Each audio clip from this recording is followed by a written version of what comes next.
owned community-based news, free to every reader, because Delaware's future belongs to all of us. Quality journalism we can trust to help us take on the day. Delaware Live. Our state, our news, our home. The things that matter most happen right in our own backyard. Our neighbors, our schools, the places we go, and the people we know. And now there's one news outlet where our story is told. Delaware Live. Locally owned community-based news, free to every reader, because Delaware's future belongs to all of us. Quality journalism we can trust to help us take on the day. Delaware Live. Our state, our news, our home.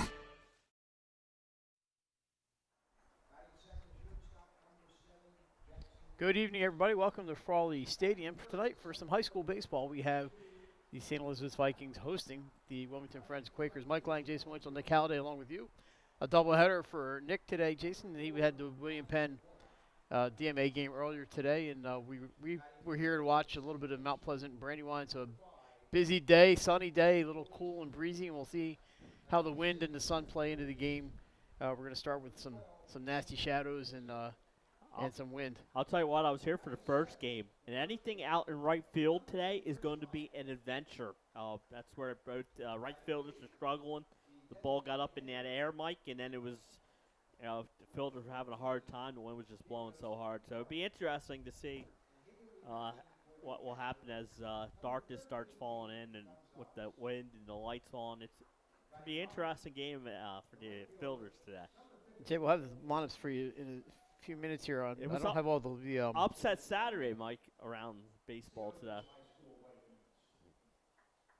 Yeah, we have the William Penn, of course, and some other finals. We know we had Archmere defeating St. Mark's 5-4. And we're going to have the national anthem, so we're going to kill the volume here. Back in a second.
So we're saying we'll get you the lineups and the positions here in a second.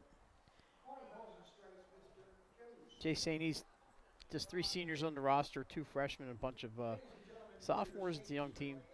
And Friends, a few more seniors, but also 3 freshmen. So we're going to have some youth get a chance to play here in the big park at Frawley Stadium. Should be a lot of fun. And the kids love coming out here to play. And we love bringing the games to you from here because we got a great view up here in the press box. This is awesome. Oh, I love, like you said, I love coming to this place, and the kids like it too. It's a shame we had a rain out yesterday. I was looking forward to that game last night, and then to be back here again today. But, Mike, in 2 weeks, Blue Rocks are home next week, but the following week there'll be a game Tuesday night, game Thursday night, and a couple more on Saturday down here at Frawley Stadium the last week of April. So it's great to see. Come down, watch. Beautiful place to watch a game. And if you can't make it out, you can always catch us. Yes, sir. All right, the visiting team, Friends, coached by Jonathan Huxtable, they come in with a record of 1-1-1, which you don't see every day in baseball. They had the win over Tower Hill, a loss to Polytech, and a tie against Red Lion, and they've scored 11 runs in 2 of those games and 9 runs in the other one. So there could be some balls bounding around the park here. St. E's with a record of 1-3. Their win in their last game against MOT Charter, that was just on Thursday over Canby Park. Losses to St. Mark's, Tatnall, and Archmere. How about Archmere? I think they are Undefeated. 5-0 now, or Yeah. 4-0. I saw them the other day. In fact, St. E's played Archmere earlier this week, and Karsten Kaiser, who we probably would have seen. No, we would have seen Jonathan O'Boyle against Louisiana, but Kaiser, I believe, pitched today against St. Mark's, a no-hitter against St. E's. But they bounced back with a 16-6 win over MOT Charter. Here's your lineup for Friends. Like I said, we don't have all the positions, but we're going to give you the names. Leading off is Jason Hughes. Batting second, Jack Heckles. Hitting third, Ronald Perry. Batting fourth, Drew Quokka. Batting fifth, it's Daniel Seligman. Number 6, Avery Gaines is batting sixth. Andrew Huff bats seventh. Dylan McBride, the pitcher, hits eighth. And Kyler Fleming in right field will bat ninth. He's one of the freshmen, as is the pitcher, McBride. So the youth out there for the Quakers. For Tom Beto and his Vikings, it's going to be Nick Mancini leading off. Jackson Davis will bat second. Luke Trout bats third. Ryan McCormick fourth. Zachary Tolvesa is a promising young freshman. He'll bat fifth. Justin Bazzo will hit sixth. Christopher Riley seventh. Jacob Eckhart, the designated hitter, will hit eighth. And Cole Andrews, that's right, the quarterback, is batting ninth. He's one of the freshmen. Jaden Gonzalez will do the catching. The designated hitter for Friends is Andrew Huff. He will be batting for number 4, Carter Fenimore, who is going to be in left field. Cool evening here in Wilmington, but the skies are blue. But with these doors and windows open, we're getting a nice breeze in here. Well, that's the key. I mean, it's cool because of the wind. I mean, it's like I said, that first game, it was blowing 30, 35 miles per hour. Anything up in right field was it was an adventure. Let's just say JC, how many names and numbers I can see out there? And you can see he's struggling now, and when this guy's tossing up the pop-ups to him, and I think that's smart. Throw the pop-ups instead of the line drives, because that's the one that's going to be affected. Watch this. That time he threw more of a line drive, but we're going to get players as we can at positions. Bazzo at third base, so you can hear me talking to myself. We mentioned Jaden Gonzalez, the catcher, and he's a sophomore. A lot of youth here for St. E's. They're going to take some lumps, but they'll get some wins too. They play tomorrow, Jake, right back at 2 o'clock up the street at Canby Park against DMA. That'll be an interesting game. Thinking about maybe heading out to that one. I think we'll take the dog. She'll enjoy it. She'll hate it. She doesn't have much of a choice. They do have a dog park over at Canby. Ladies and gentlemen, once again on the mound for St. Elizabeth's number 3 right-handed pitcher, Nick. So Nick Mancini is the pitcher for St. E's today. I imagine they're going to use Trout tomorrow against DMA. And leading off for the Quakers, it's number 3, Jason Hughes. yeah, and this Quaker team, Mike, it can score some runs.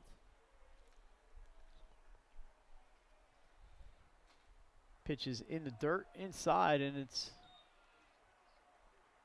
that 5 pitches already? 2-0. Okay. Oh, 2-0. I'm looking at the at-bat. It says 3. 2 balls and no strikes on Hughes. A lot of multi-sport athletes, names we recognize from football, soccer, basketball. Curveball. Got the corner. 2-1. That was a good curveball there, Mike. Normally you don't see a 2-0 curveball. Umpire basically in the shadows right there. That's going to make things tough. That pitch is a bit high. Also a curveball that's 3-1.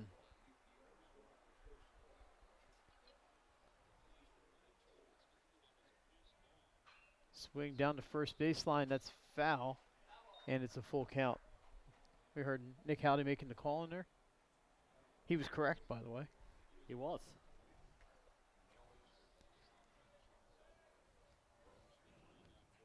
So, Joey lost some degrees in the temperature this week, but the sun came out, so. Yeah, and like I said, it's 60 degrees out, Mike. It's just It does not. It's not cold, but it feels it. because of the wind.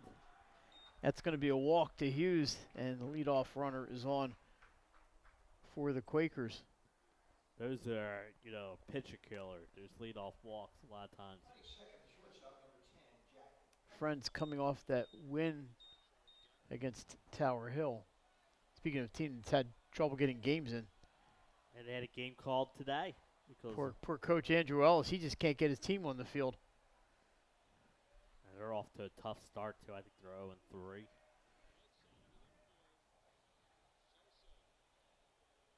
Mancini delivers. Outside corner, it's a strike. 0-1.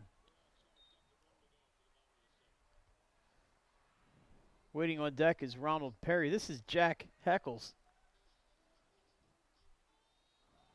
Move to first. That's a pretty good move by Mancini. Diving back is Hughes.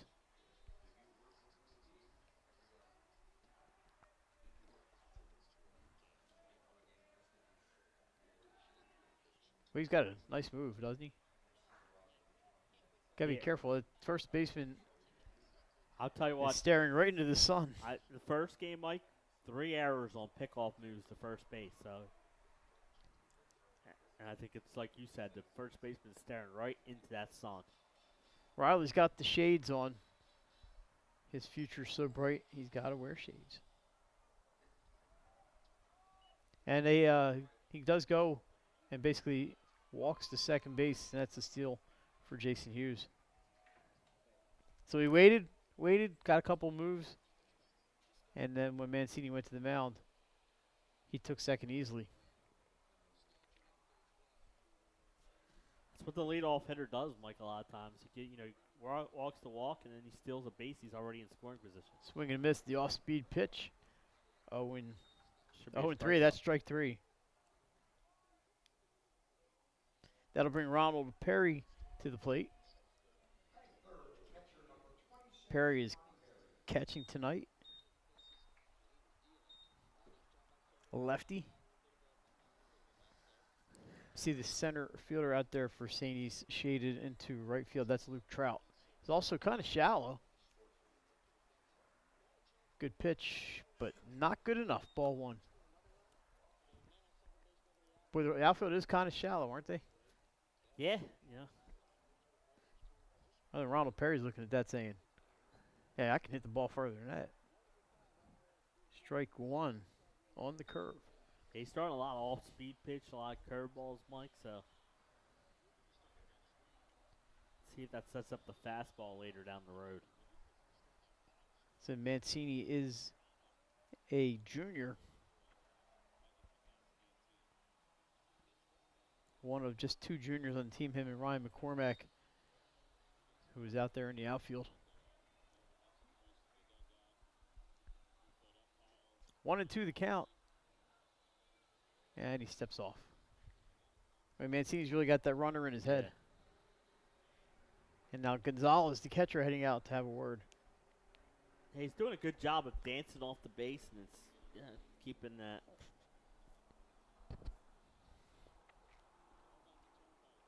Like you said, he's kind of in his head.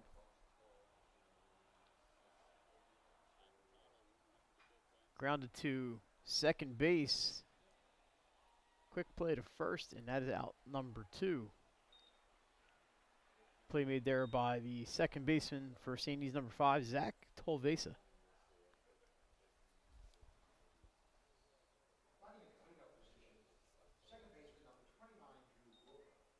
Drew Quokka to the plate with 2 outs and a runner at third base.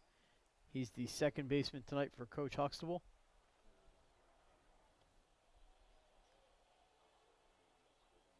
I'm wondering if or how he's related to our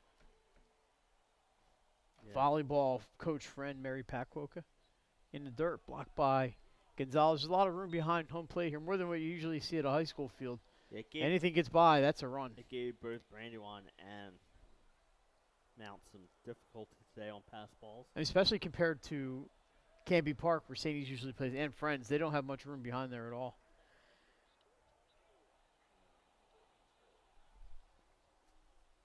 And it gets behind Gonzalez. Here comes Hughes, and he's going to score. 1-0 Quakers.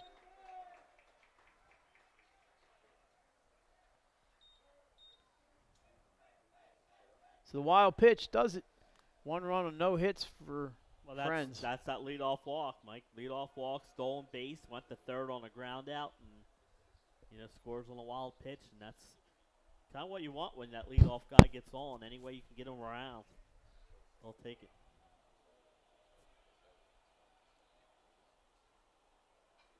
Ball's fouled up over our heads, and it stayed upstairs.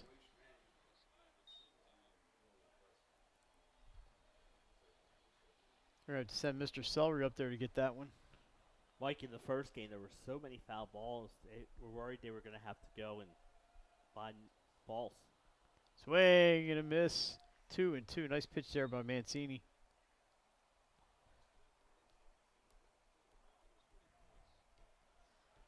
He's got that curveball working. That one did not get a piece of Quokka. And the count is full.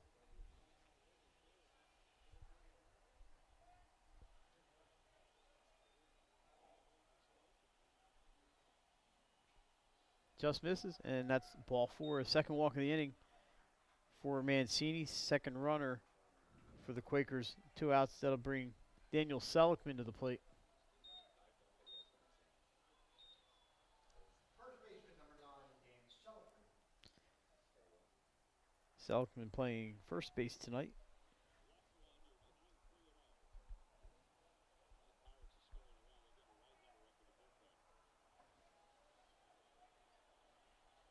That one gets away from Mancini.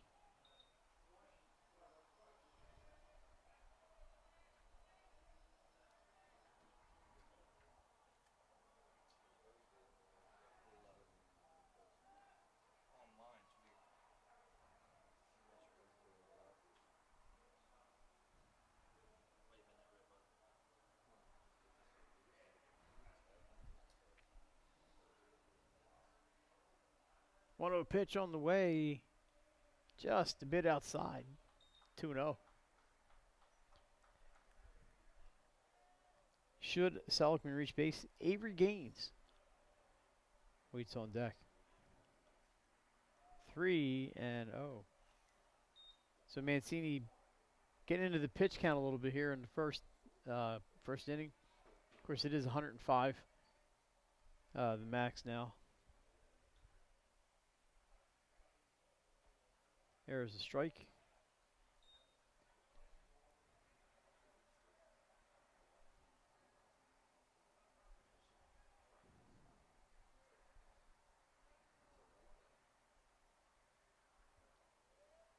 Three-one pitch.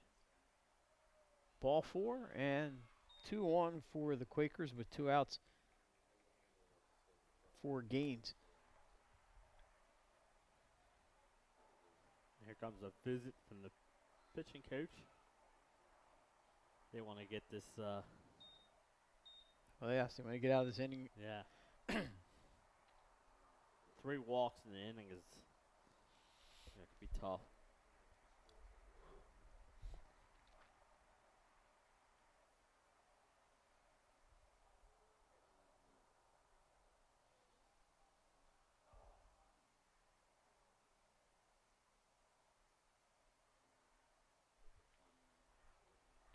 Yeah, I was over at St. Mark's today. They not for the baseball game. They had a doubleheader today. So after losing at Archer, they went home and are playing Hodgson. I'm not sure how that ended, but we'll find out. And I saw Laurel softball came up, and they defeated St. Mark's 4-2. And one of the Laurel players, I want to see if I can get her name. Her name is Bailey. Bailey Ullman crushed a home run. It might still be going. She's the catcher. She hit the ball a mile. So, Bailey, good job today. All right, here we go. Gaines takes I believe that was a strike. It was. Just kind of straight out. The strike punch. Boom.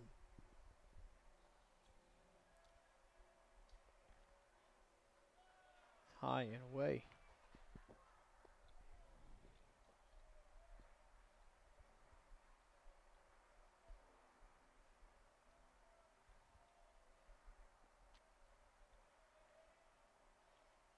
1-1 pitch.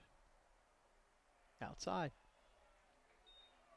But he's going to have to put something in there and trust his defense here.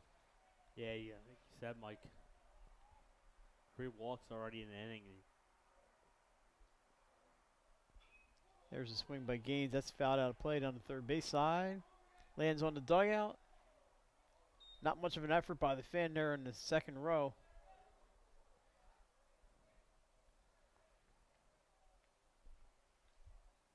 Just calling it like I see it. He must be pretty comfortable in that seat. He didn't move. It's like he's asleep. 2-2 pitch. That's outside. It's a full count. Runners will be moving here with 2 outs. Friends leads 1-0. 1 run, no hits. 2 men on, 2 outs.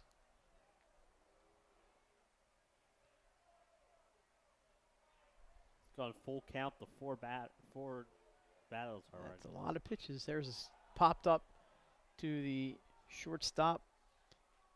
There it is caught by Jackson Davis, and that's going to do it for Friends in the first. They get the run. No hits, 3 walks, 2 men left. And after half an inning, it's Friends 1, St. E's coming to bat. Welcome to Premier Physical Therapy and Sports Performance. We're a locally owned outpatient physical therapy practice with convenient locations in all 3 counties in Delaware. At Premier, we have experienced physical therapists with advanced credentials, but their hospitality, passion, and enthusiasm is what makes the difference for you. Find our convenient locations at premierptsp.com. You may have tried physical therapy, But have you tried Premier? Welcome to Premier Physical Therapy and Sports Performance. We're a locally owned outpatient physical therapy practice with convenient locations in all 3 counties in Delaware. At Premier, we have experienced physical therapists with advanced credentials, but their hospitality, passion, and enthusiasm is what makes the difference for you. Find our convenient locations at premierptsp.com. you may have tried physical therapy, But have you tried Premier? Welcome to Premier Physical Therapy and Sports Performance. We're a locally owned outpatient physical therapy practice with convenient locations in all 3 counties in Delaware. At Premier, we have experienced physical therapists with All right, back at Frawley Stadium, the lefty for Friends on the hill. That is Dylan McBride, the freshman wearing number 12. He'll be throwing to Ronald Perry, catcher Daniel Seligman at first base, What Quokka happened? at second. For that inning, Jack Heckles is your shortstop. Yeah. And at third base, it's Jason Hughes. Your left fielder is Carter Fenimore. In center field, Avery Gaines. And in right field is Kyler Fleming. There are your Quakers from Wilmington Friends. Of course, another final from today. Salesianum defeated Appoquinimink 9-1. So sounds like a good pitching performance for Salesianum, a win they really needed.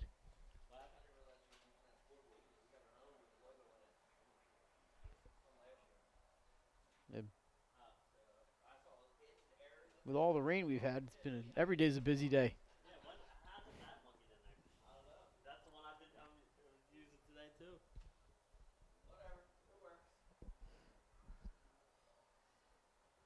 Another baseball final. Caravel 10, Laurel 4.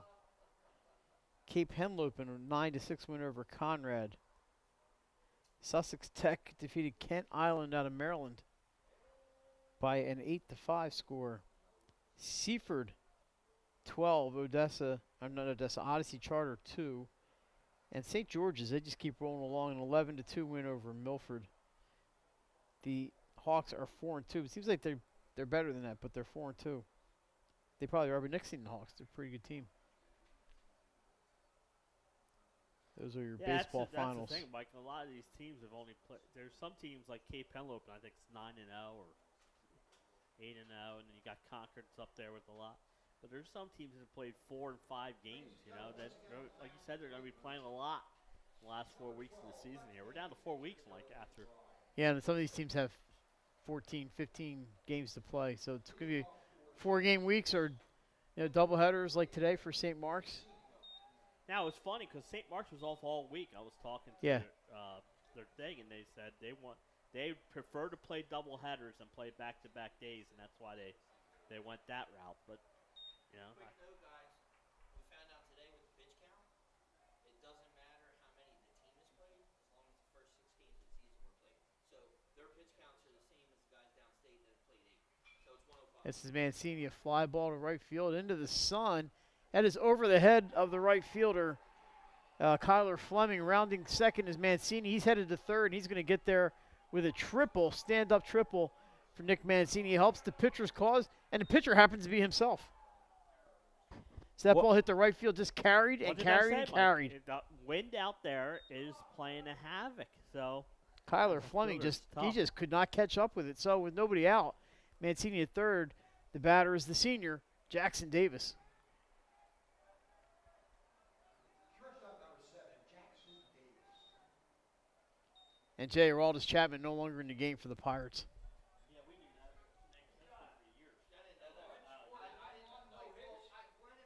Grounded up the middle. That's going to bring the run home. Can they get Davis at first? Safe at first. Infield single, Jackson Davis. RBI. And the run is home. It's 1-1. yeah, So, Jay, we mentioned, we were talking about, we might see a lot of scoring today. And so far, it has not disappointed. no, absolutely. Like I said, this Friends team is they score a lot of runs, but they give up a lot of runs sometimes. So Luke Trout, the center fielder, files one up over our head.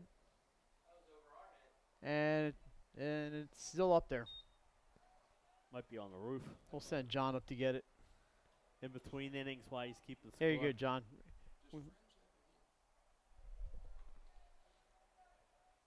I don't think he's listening.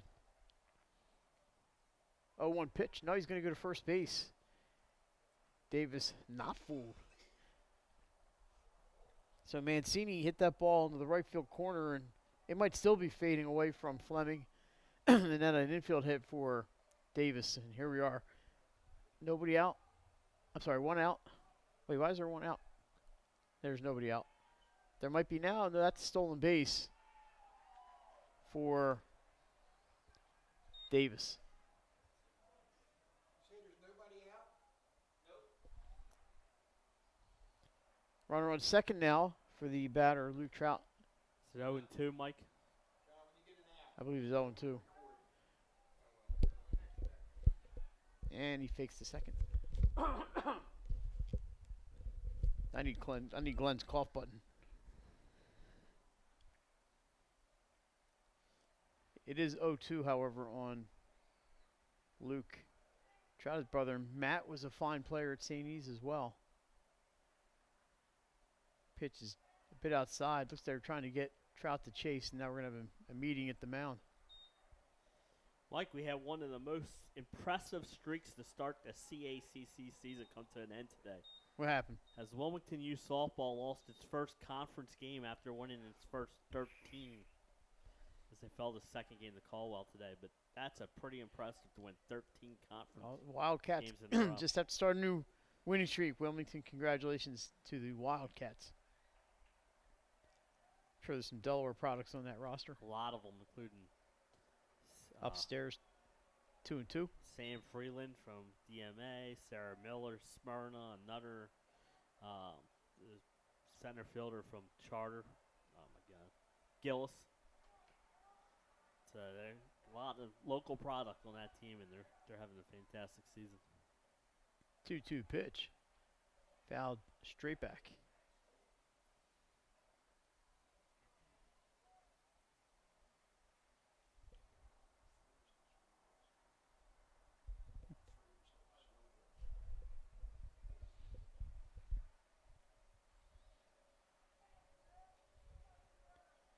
So McBride looking for that first out here.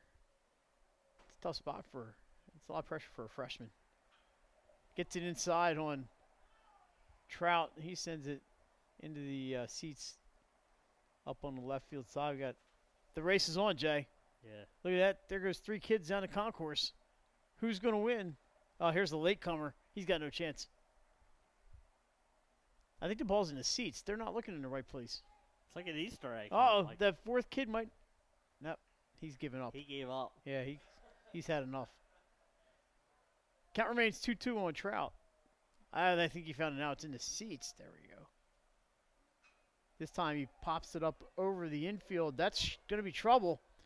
Nice play there. I think that's Avery Gaines in center field coming in to get that one. Good play by Gaines. Nice read. Yeah, it's like I said, it's not easy to play in the outfield today. And he went back at first, and then was able to come in and make the catch. So one down. Ryan McCormick. He's a dangerous hitter. He'll be the batter for St. E's. He's playing left field tonight. Ryan, another multi-sport athlete for the Vikings. Third baseman is up. They're going to send Trout and Davis, and he steals without a throw. So they see something with McBride's delivery.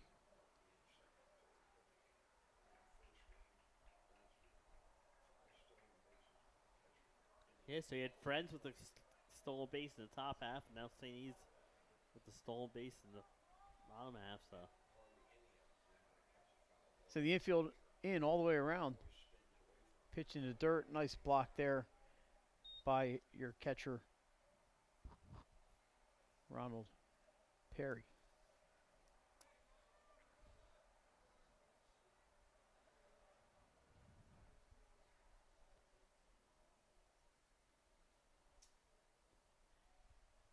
Count is 2-0.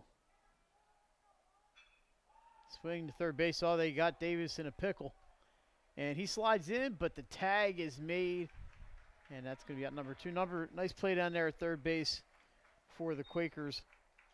That was Jason Hughes made a nice catch. And they had Davis. Davis was running on contact. And he was a dead duck, as they say. The second out, that's a fielder's choice for McCormick. No hit. And the batter, Zach Tolveza. That's a big out, too, Mike. Yeah. Well, they brought the infield up, and McCormick hit it right to him. So Friends made the play, and then St. E's hit it to the right place.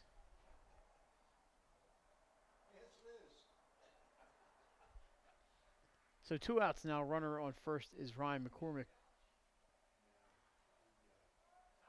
Pitch is high. 1-0.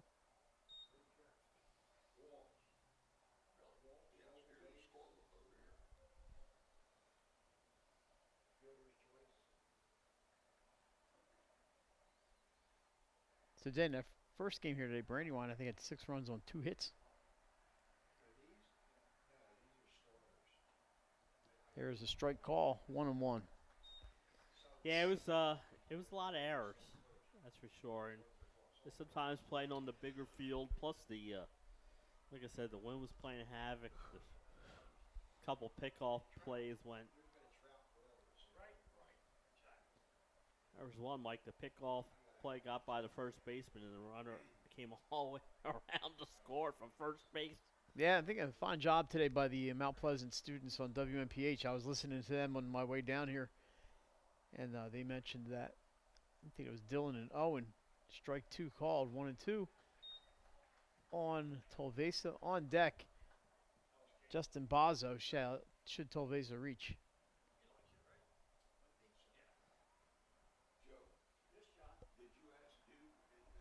Don't think any pitcher is probably going to go for a complete game today. Oh, I would say not. That ball's over the screen, into the seats.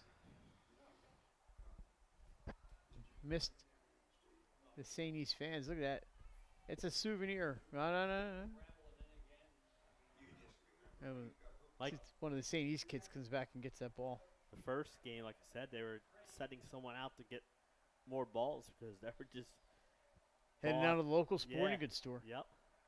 That ball's fouled out of play on the right side onto the roof. Right over the 1998 Northern Division champions, back when they had the Carolina League. It doesn't exist anymore. I miss the Carolina League. I miss all those major leagues or minor leagues they used to have. Now it's like the high A, Midwest, whatever they call this one. Down the third base side, error on Tom Beto. He may have had time to get the runner. Yeah, I don't know if you can give him an error. I'm giving Beto an error. All right. That's his first error. I'll talk of the to him season. tomorrow when I see him at Canby Park. 2 o'clock. There's a shot in the right center field. That's going to be trouble. It gets down to it may score. I thought it might score a run. The outfielders do catch it, cut it off. Gaines gets it in quickly, and that's going to hold Tolvesa to a double. Runners at second and third. That saved the run. Nice play out there by Avery Gaines. And we know Avery's got some speed. We've seen him catch some 60 and 70-yard touchdown passes. Yeah, that helps when your center fielder has speed like that, Mike, because he can cover the gap, and he was able to get to that ball quickly. See if I find Avery's dad in the stand somewhere. Off the bat, I thought that was going to score a run. I did too. So Bazo, the batter. Justin's playing third base tonight. Jay, this first inning, taking a while. Yeah, kind of. That's been a theme here today. That first 2 innings took almost an hour to play in the other game. Bazo with ducks on the pond. Sends that ball out of play on the right side. Then you had the game Nick did today that was over in an hour and 52 minutes. Yeah, Nick, you're not getting that today. No. Yeah, 1-0. Yeah, but there were also 19 strikeouts 19 strikeouts in that game. in that game. Well, you got 2 stud pitchers going. It was Inside. 2-1. it just proves the point that I think the baseball tournament's going to be wide open this year. You're going to see a lot of good pitching. Lots and lots of good pitching. Yeah, and obviously what's happening in the regular season with all the rain and Easter being so early this year, teams are having to play a lot of games and crammed into a short amount of time. That is popped up, taken out there at second base by Drew Quokka. Made it interesting, and that's going to do it for the Vikings. In the first, they score a run on 2 hits. They leave 2 after 1 complete inning. We're tied at 1. Wraps, signs, banners, and promotional items that can help your business stand out from the rest. Looking for an excellent way to convey a professional image? Customized promotional products are the perfect way to target new customers, increase employee retention, and boost your brand awareness. Let the professionals at Cassidy Graphics bring your advertising ideas to life. Give them a call today at 302-326-2412. Again, that number is 302-326-2412. Again, Cassidy Graphics brings your advertising ideas to life. Hi, I'm Scott Kammerer from Solo Concepts. Today we're at Matt's Fish Camp in Fenwick Island, Delaware. Come check us out. Matt's Fish Camp features seafood classics, coastal comfort food, and chef-driven specials that pair perfectly with our large selection of craft ales, curated wine list, and camp cocktails. Matt's offers indoor and outdoor dining and is the perfect place to have dinner with your family, happy hour with friends, or enjoy lunch at the Raw Bar. Matt's Fish Camp in Fenwick Island, Delaware, open 7 days a week year-round. See you soon. All right, back at Frawley Stadium. Jay, it's like a comedy store up here. Yeah. Happy birthday to, is that Nick Heckles?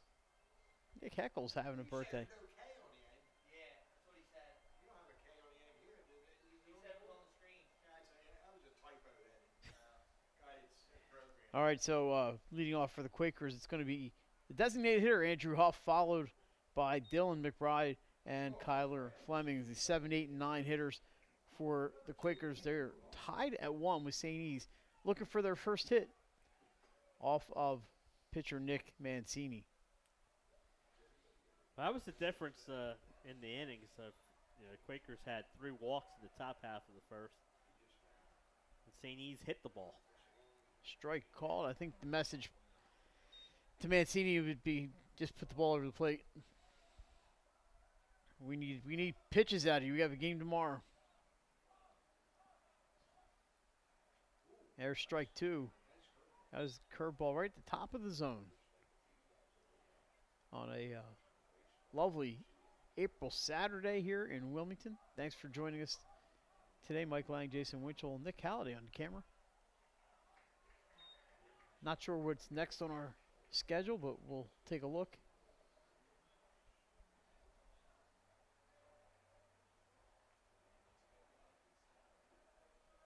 One, two, pitch, and that's a strike. It struck him right in the back. That's the 4th base runner for the Quakers, Mike. Already in an inning plus. No hits, like you said, so it doesn't matter how you get on, right? You get on. And They don't ask how. yeah. They just ask how many. And now both teams have had, the leadoff hitter's been on 3 times so far. Both of them scored it. Pretty sure they got the fleshy part, so he'll be all right. Dylan McBride, the pitcher, is now at the plate with Chance the to help runner at himself. first. Yep. And we saw Mancini at the top of the inning hit a triple. Mancini's with a triple and a double. They're going extra bases. Didn't they have that infield single too? Oh, they had an infield singles. Maybe they have 3 hits. They should have 3 hits. I think Mancini's wanted that pitch. Just going back and looking. Yeah, the Vikings with 3 hits in that inning, not 2.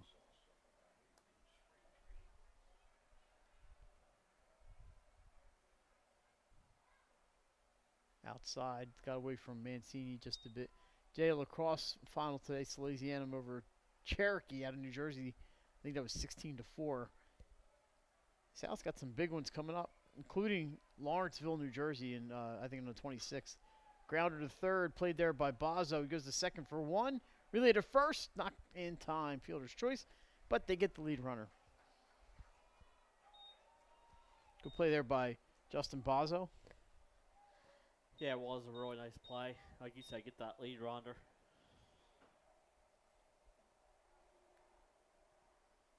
I think Sally's has 3 of the top 5 teams coming in the next couple weeks. Yeah, Malvern. Right? No, Malvern's in. They're at Malvern. Lawrenceville and Radnor and IMG will be there. IMG not ranked with the high school teams, however. Correct. But they would be if they were eligible. The batter is Kyler Fleming, the right fielder. This is the 9th spot in the lineup. 1 out. We're tied at 1 here in the top of the 2nd. You're watching high school baseball on Delaware Live Sports. Just a bit inside there. 1-1.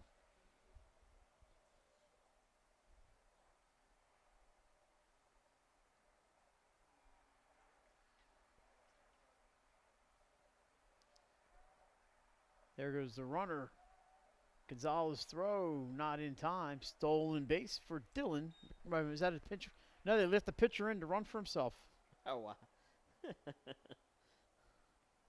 So Dylan McBride, no courtesy runner, no thank you. He showed you how it was done. That's both teams are going to be running the bases today, Mike. We've seen that so far.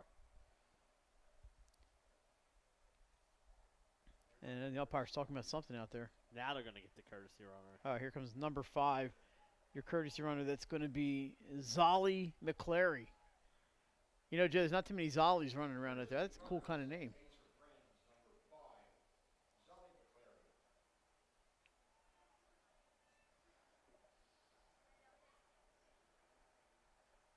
Inside. He's when he's missing to that side.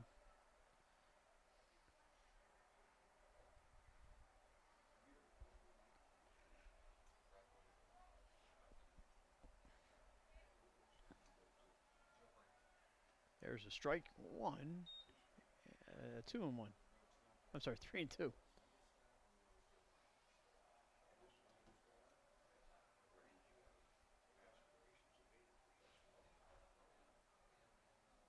Inside, and that's ball 4. So Fleming is on. Well, the Quakers have had base runners, Mike. 6 of the first 9 batters have reached base. No hits. 4 friends, and none have it. 4 walks, a fielder's choice, and a hit by pitch. This is Hughes. He walked and scored in the first inning. Saying he's a double play depth. Bozzo up a little bit at third base.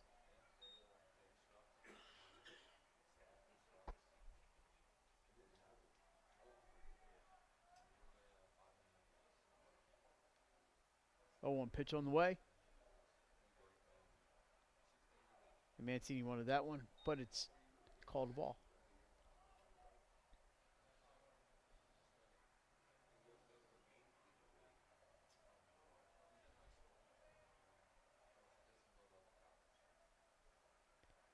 Ball 2.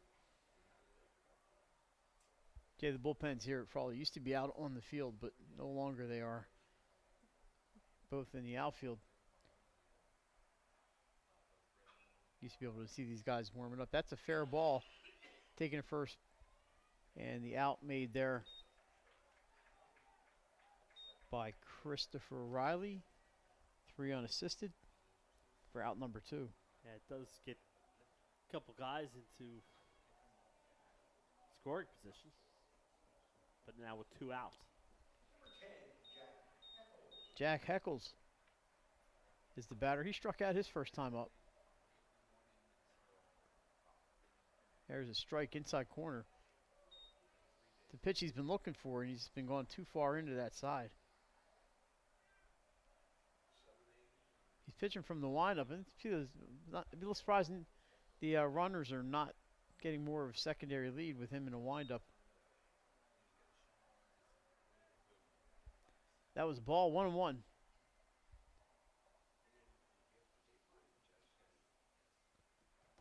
Strike 2.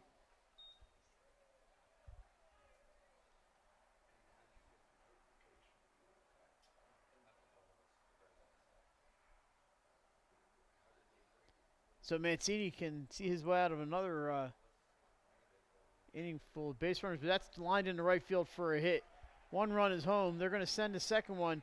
Trouble out there in right field getting out of the glove. That's a 2-run single for Jack Heckles, and Friends takes the 3-1 lead. That's their first hit, Mike. And it comes big, a big 2-out single to give the Quakers a 2-run lead. Great piece of hitting. Yeah, it looked like it just got stuck in the glove out there of the right fielder. I believe that's Cole Andrews out there.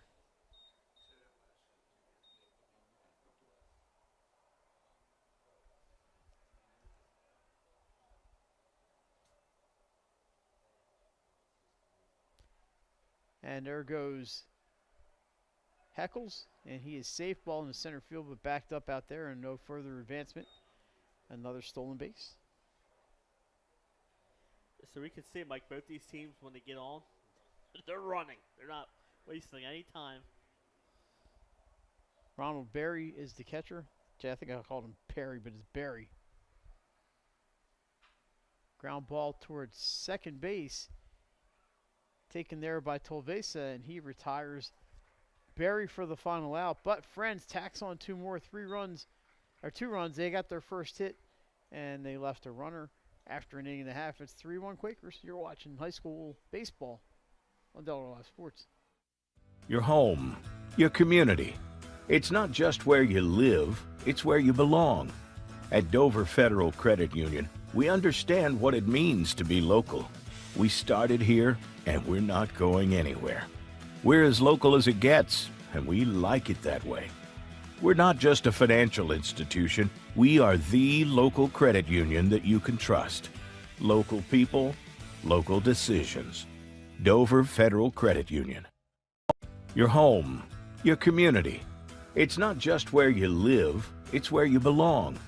At Dover Federal Credit Union, we understand what it means to be local. We started here, and we're not going anywhere.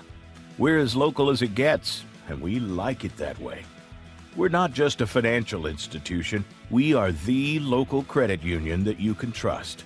Local people, local decisions. Dover Federal Credit Union. Your home.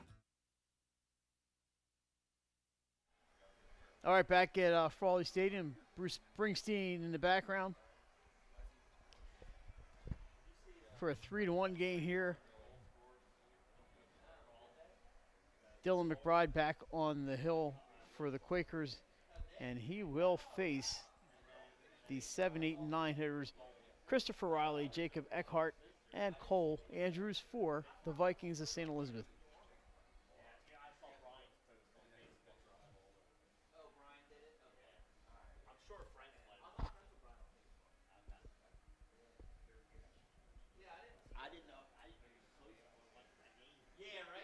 So Quakers picked up their first hit in that inning, and it got them a pair of runs off the bat of Jack Heckles.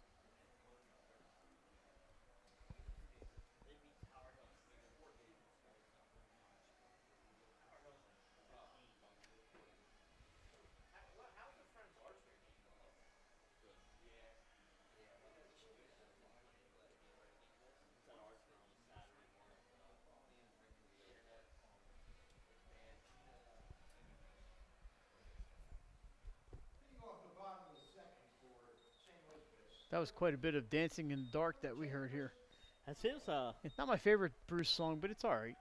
seems like this year I've seen like the war up. It seems like the war up in between innings is a lot longer. Is it just me? No, I think you're right. And then when new pitchers come in, seems like they're getting like 15 pitches.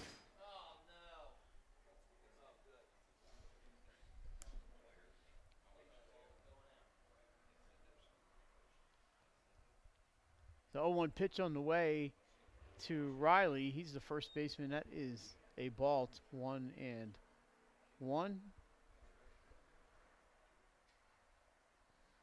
There goes the third base coach for St. E's.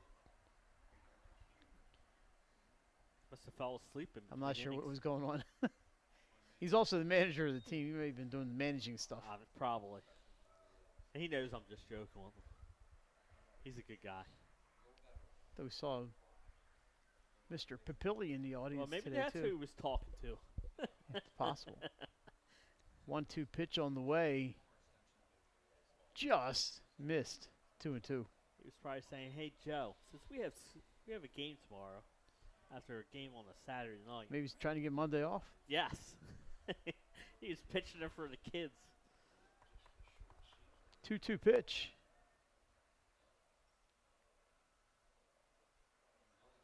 Strike 3, I believe, call. Didn't know. I guess that was not a strike. Jay, I saw the right hand come out, but maybe. Okay, so it's a full count. Unless it was a count was 3-1 to start with, and that was a strike. I don't know. Full count pitch. I think that hit him.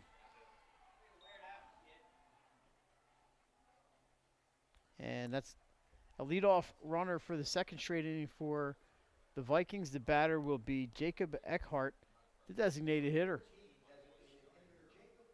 Another freshman, followed by yet another freshman. So 2 innings through this game, Mike, and we've had all the leadoff hitters on base.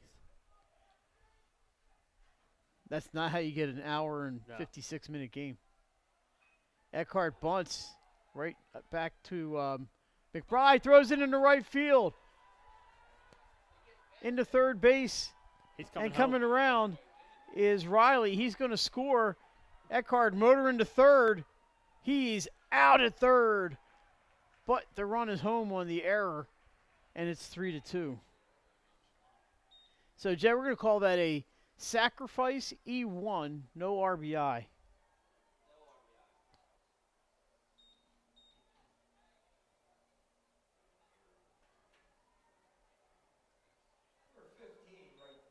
Since I'm the official scorer in my own book, that's the call. So sacrifice means no at-bat recorded, so that will not hurt his batting average. That is the correct scoring, my God. You're right on that one. Here's Cole Andrews. Cut and no contact. Cole came in as a freshman this year and became the starting quarterback of the Vikings. I saw that in the first game, too, Mike. It's just the same thing. Just put the ball in play, bunt the ball, move the runners over. And good things happen. Strike taken there. It's 0-2.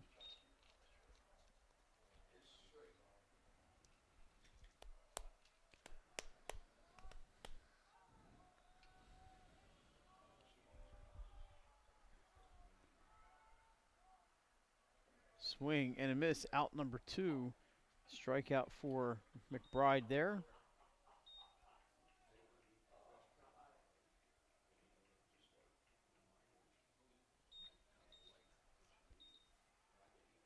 And that is the first strikeout for McBride, just the second of the game total. So it's leadoff batter Nick Mancini. He sent a triple to right field. This time he goes toward left. It's actually going to not make it to the outfield, and it's caught there at shortstop by Jack Heckles. That's going to do it for the Vikings in the second. They score a run on no hits. It's now 3-2 Friends after 2. We're back with the third inning. You're watching high school baseball on Delaware Live Sports. I would always pass by Ferris on Kirkwood Highway, so I knew that they existed. We stopped in the showroom.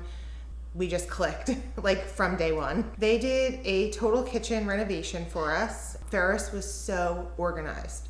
They were on top of everything from day one. Always here when they said they would be, always on time, kept to the schedule. The level of comfort speaking to everyone that works at Ferris, they were just super friendly, easy to talk to. It was like they were friends, not, people coming to work on our kitchen. The room is totally transformed from what it used to look like. To have all this seating now and the big table, the bench seats, it's great. I love coming home and just walking through the laundry room into the kitchen every day. It was just a great experience. We love Ferris. I would always pass by Ferris on Kirkwood Highway, so I knew that they existed. We stopped in the showroom. We just clicked, like from day one. They did a total kitchen renovation for us. Ferris was so organized. They were on top of everything from day one. Always here when they said they would be, always on time, kept to the schedule. The level of comfort speaking to everyone that works at Ferris, they were just super friendly, easy to talk to. It was like they were friends, not, people coming to work on our kitchen. The room is totally transformed from what it used to look like. To have all this seating now and the big table, the bench seats, it's great. All right, so Jay, apparently it's supposed to be 5 pitches for a returning pitcher, but maybe it's just me. Seems like I'm just getting old, I guess. Yeah, we get up there, we think it's... I can't even keep track of balls and strikes anymore. So the batter's going to be Drew Quokka. He walked his first time up. Mancini back out for inning number 3. And Jay, they're going to ride him as long as they can tonight with the game tomorrow. Inside, that's where he's been living inside. Saney's plays DMA tomorrow at Canby Park at 2 o'clock. And with all the walks, Mike, pitch count's probably up there. Grounded to third. Bazzo's got it. Can he recover in time? Well, he does, but he throws it past the first baseman. Quoke is going to go into second. That's going to be an error on Justin Bazzo. First error of the game for St. E's.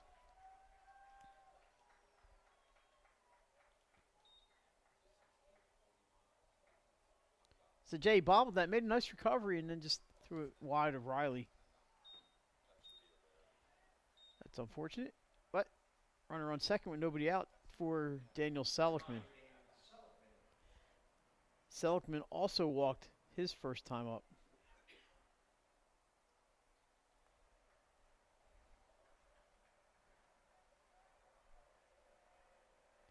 The lefty. Riley comes in at first. Strike called, 0-1. Middle infielders are double play depth. I'm sorry, not double play depth. Actually, they are at double play depth at shortstop, but there's no double play. Davis just playing a little shallower, that's all.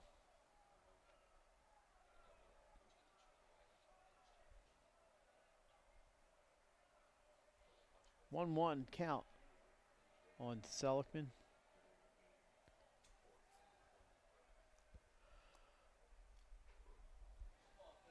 Upstairs, 2-1.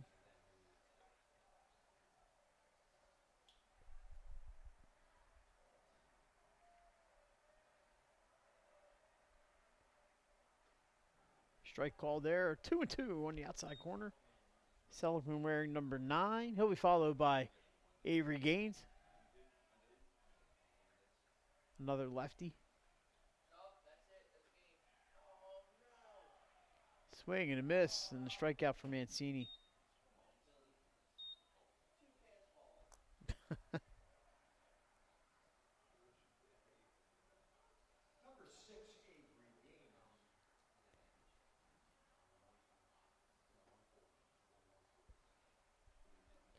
Gaines the batter. He popped up to shortstop his first time up. Takes a strike call. It's 0-1. And Avery also played basketball for the Quakers. And football, right? And football. Same with schools like Friends. They've got a lot of multi-sport athletes. Takes the ball.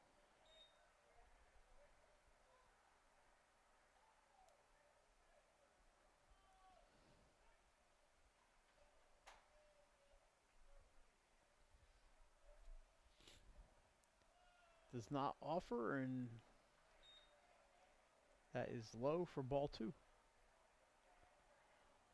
3 runs on 1 hit for the Quakers, 1 run on 3 hits for the Vikings. There's a drive into right center. That's going to fall in for a hit.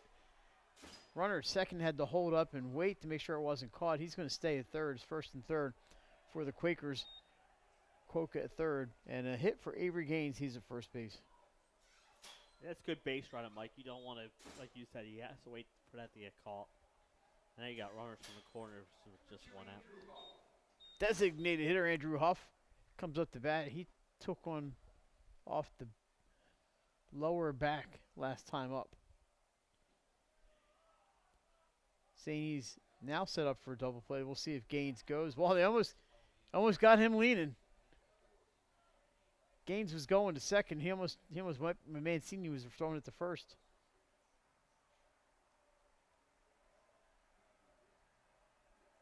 There goes Gaines. Strike called. He holds up. The 0-1 count. He's not getting much of a lead down there.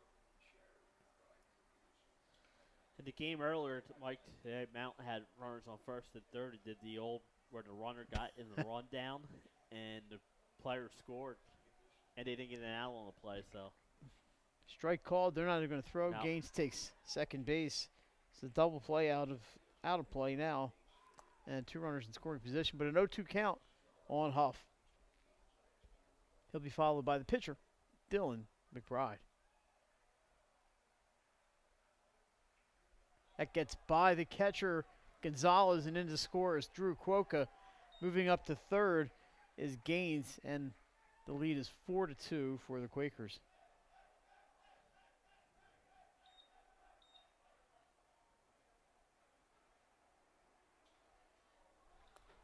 And count now 1-2. Quokka did not waste any time. That ball got by him. He was on his way. Ground ball toward third. Bazzo's got it across the diamond. It gets by Riley.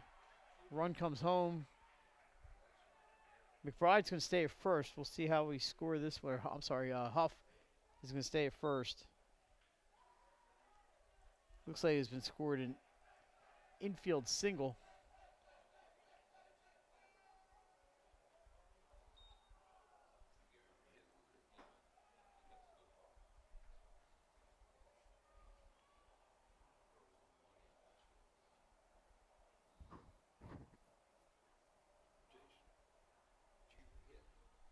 So that's an RBI for Huff to bring in Gaines.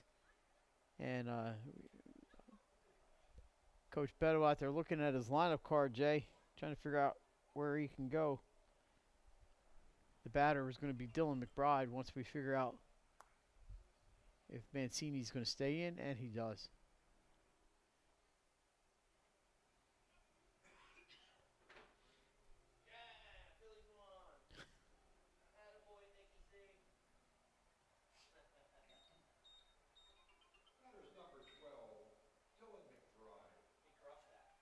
Walk it off, Mike? Yeah, Nick Castellanos hasn't hit much this year, but hit that one a long way. That was a long single.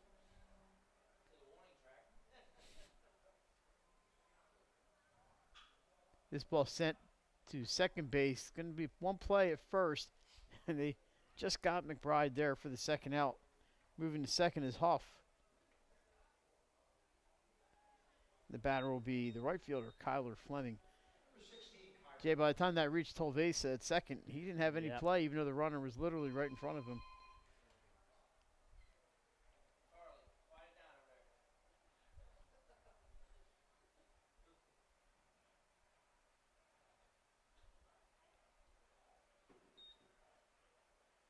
Strike called on Fleming.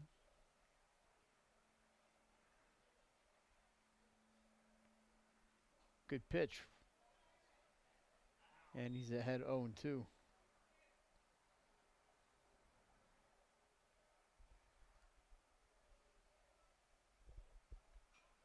Ball fouled back into the screen. Holiday was ready to make the catch there. And the screen got in the way. Yeah. He's got that window open. He was ready for it.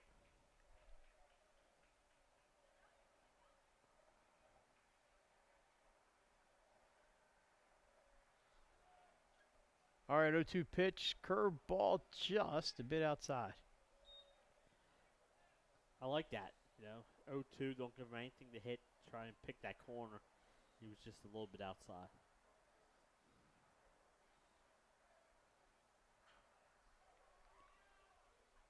That ball, he fouled off his foot.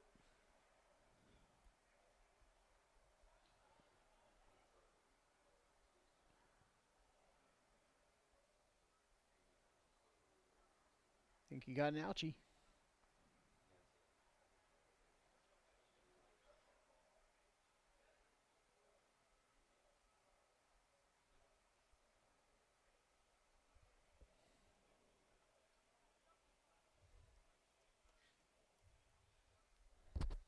Pitch on the way.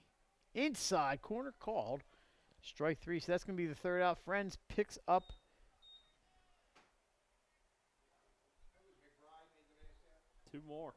Two more runs. And they lead it 5-2 as we head to the bottom of the third. Back right after this.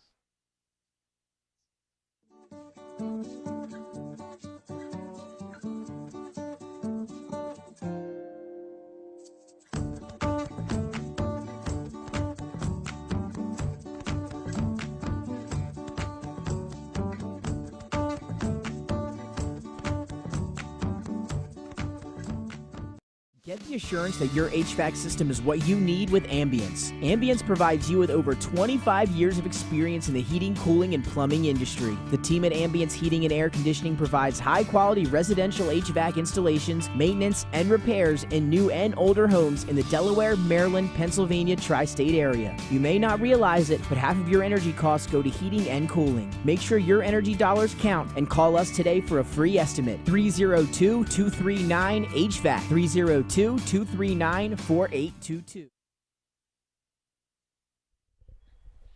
All right, back here for the bottom of the third at Frawley Stadium. The lights are on, and apparently I'm not home. No, they're not taking effect yet, but make sure they're nice and warmed up.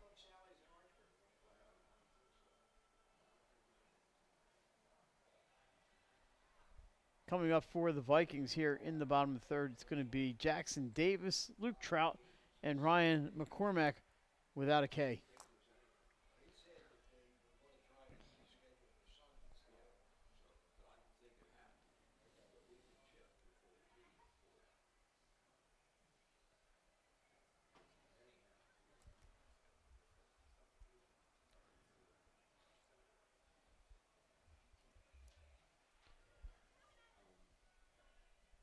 So, Jay, they got Friends 5 runs on. I have on 5 runs, 3 hits. 3 hits. Yeah, they had 3 singles. 2 in that last inning, but the walks are it's really hurting St. E's more than the hits. But the Vikings going back to work here with starting with Jackson Davis. Strike called, 0-1, so Dylan McBride starts him with a strike. Still looking for that first 0. Yeah. Yes, we are inside 1-1. You both said when we got here we thought this would be a high-scoring game just because they both could score some runs.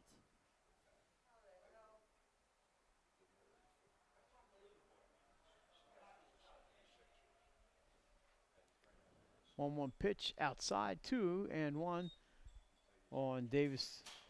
On deck is Trout. Trout flied out, but he hit some balls pretty hard. So did Davis. These two both really hit the ball their first time around. Davis did end up singling. This time he gets a hold of it to center field. Gaines is out there, started back, comes back in, and he's got it. Avery Gaines with the catch out there for 1 out. You're always taught to make your first step back, Mike, because Yep. you can always come in. A lot easier to come in. And that's how he did. Ladies and gentlemen, the session stand will close at the end of the fourth inning. Uh-oh. So Luke Trout, the batter, he is 0 for 1. He flew out to Avery Gaines his first time up. In the dirt, ball 1.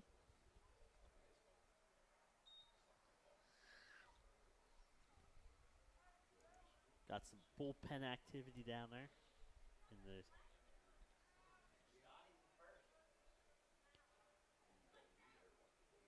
Trout gets a hold of this one. Kind of way up in the air. Taken there by, I lost track of it, by the third baseman for Friends, and that is Jason Hughes for out number 2. that looked like one of your lob wedge shots. You got up there and it spun back about 2 or 3 feet. I've hit one lob wedge successfully in my life. The batter, Ryan McCormack, number 4.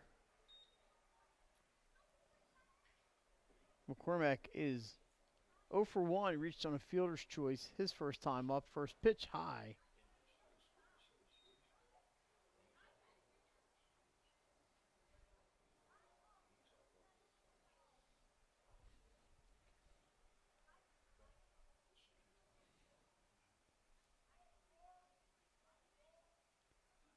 That went inside.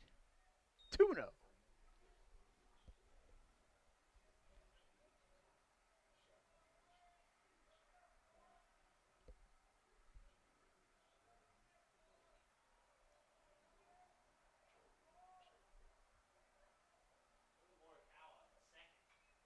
Fouled straight back. Halliday had it, but it never got back this far. It's the second time the screen got in the way. I think it just had warning track power.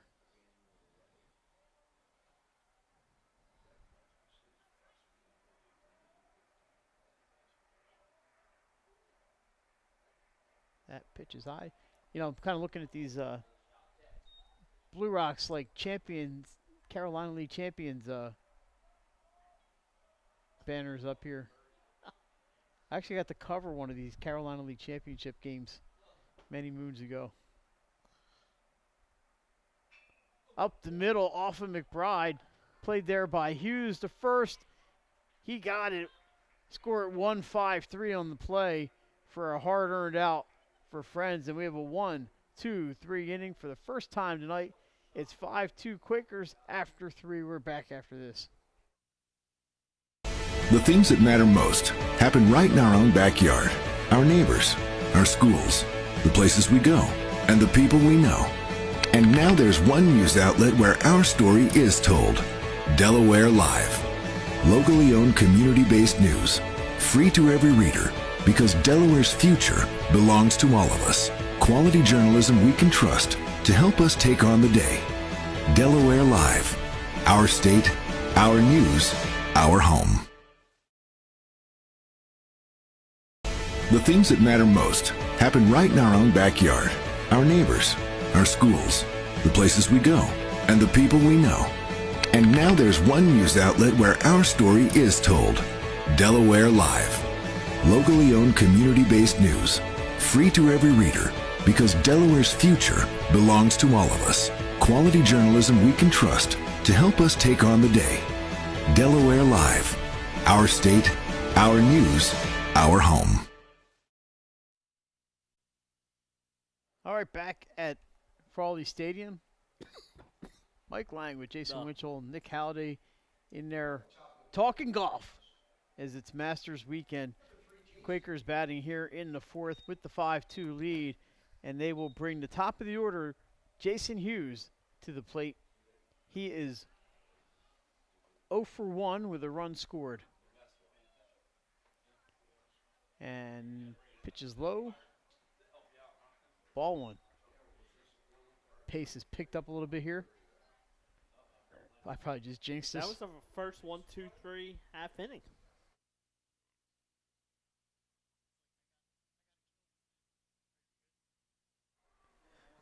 Already, a little Mike Lang technical difficulty there. Mancini just misses there. It's 2-1. I think a good job by Mancini to settle down a little bit and give them at least 4 innings tonight. If he can get through this top of the fourth. Nobody warming up in that St. E's pen. Strike 2. It's 2-2.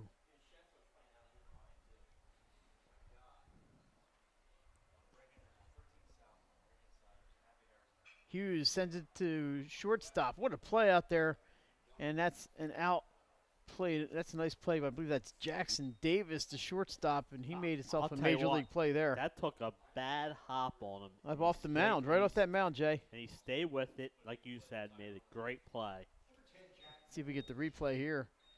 Yeah, it hit the side of the mound and kicked left. And Hughes was right there for it and played it right around the midsection. Heckles sends one to deep left field. Left fielder's playing shallow. It's way over his head. Fair ball into the corner. Heckles into second base with a double, and that's where he'll stay. So a nice long hit there by Jack Heckles.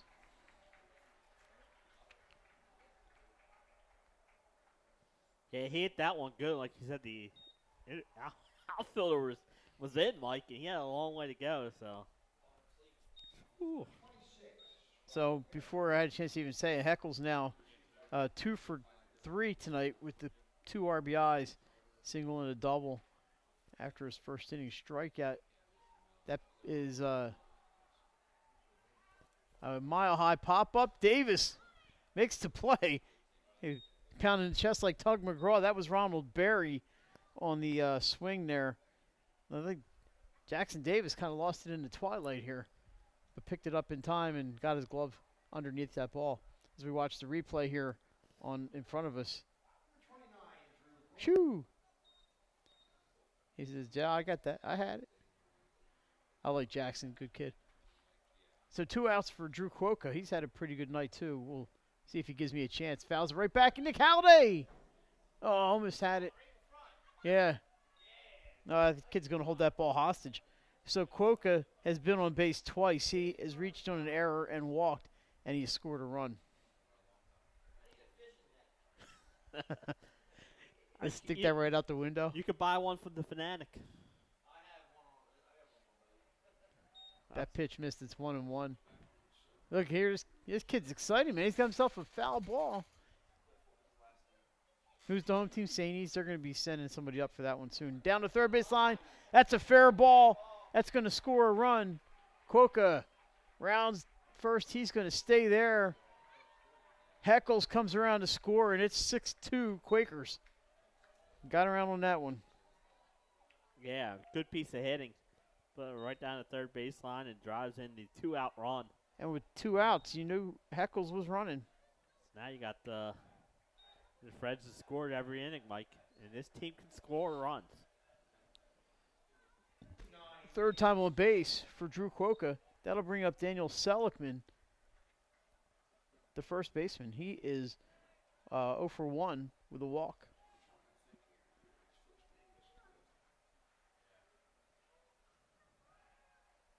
Shoo! Nice play over there by Riley. Mancini got a little extra on that pickoff move.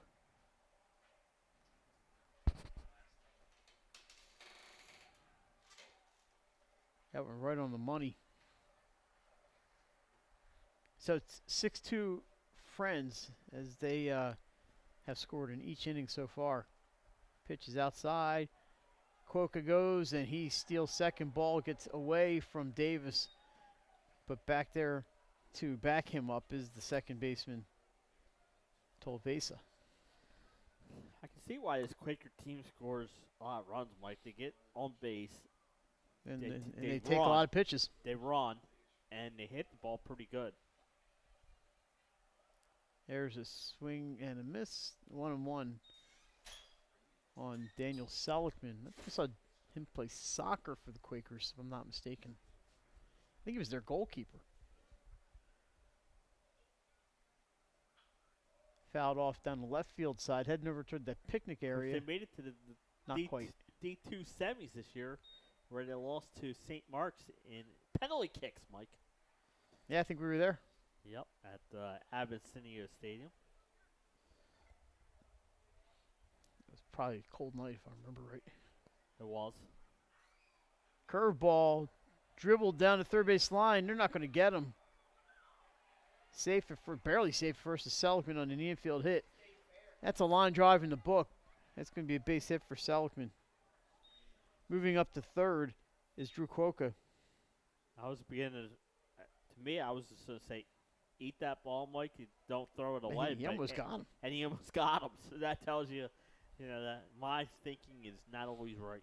Well, I said immediately there wasn't going to be a play, but Yeah. there was a play. So the batter for the Quakers is Avery Gaines. He's got a Sometimes- chance here to add to the lead. Sometimes when you rush on plays like that, Mike, what do? You tend to throw the ball away or something like that. So sometimes it's better just to eat it. But, man, he made a great play and almost got the runner. Gaines 1 for 2 with a run scored. Nice move there by Mancini.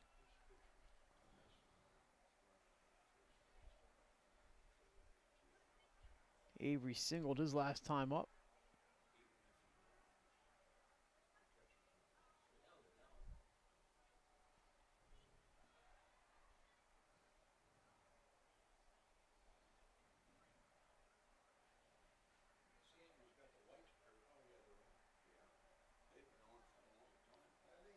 And again to first base.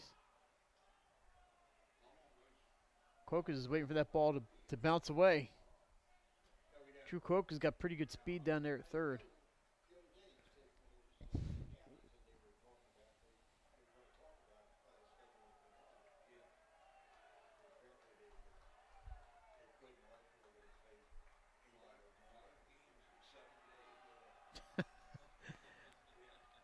So, Jay, in the major leagues, he would not be able to do that. No.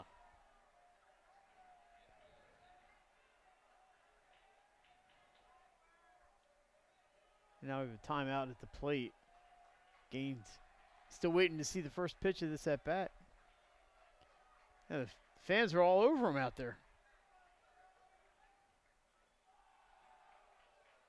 In the dirt, 1 ball.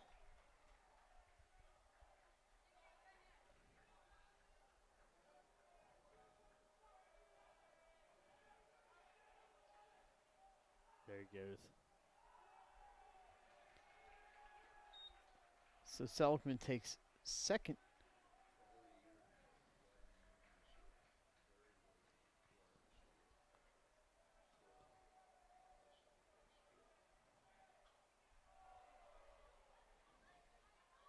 That ball's fouled out of play, 1 and 2.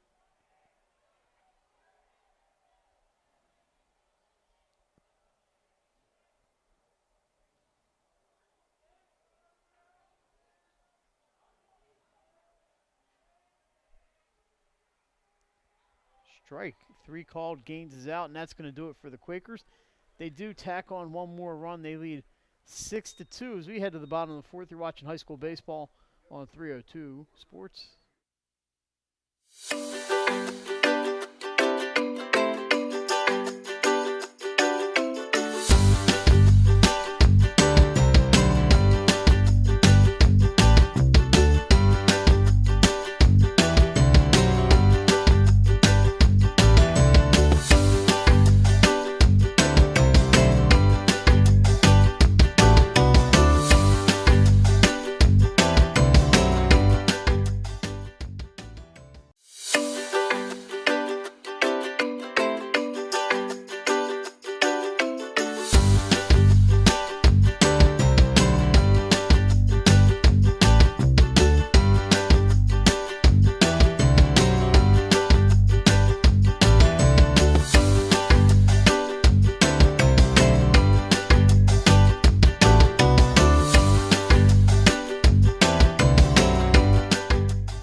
Final of the fourth coming up here at Frawley Stadium.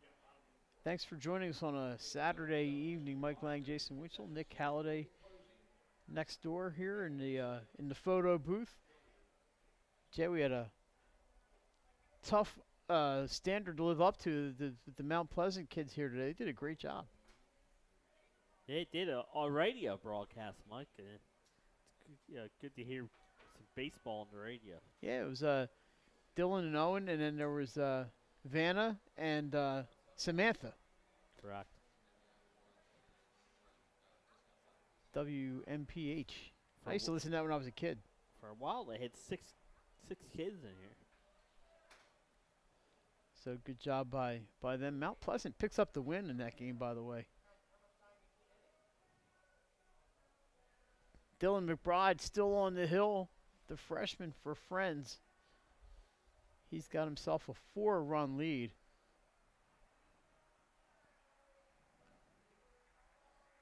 Coming up for the Vikings, it's going to be 5, 6, and 7. Tolvesa, Bazo, and Riley. Lights starting to take effect here at Frawley. If you just can't get enough high school baseball, you can see St. E's tomorrow against the defending champs, DMA, at 2 o'clock right up the street from here at Canby Park. I imagine Luke Trout's going to pitch in that one for the Vikings. Good job with all the rain. Sunday games. Sunday. Yep. You know who played last Sunday, Mike?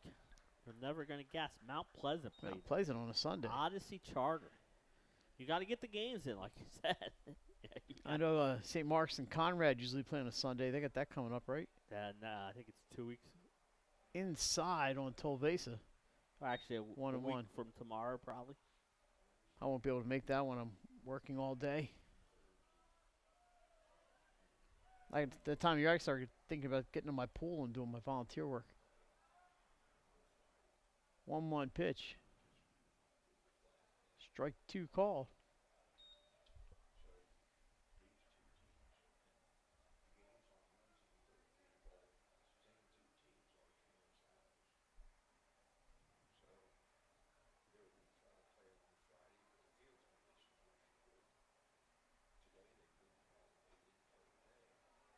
That pitch is outside. It's 2-2.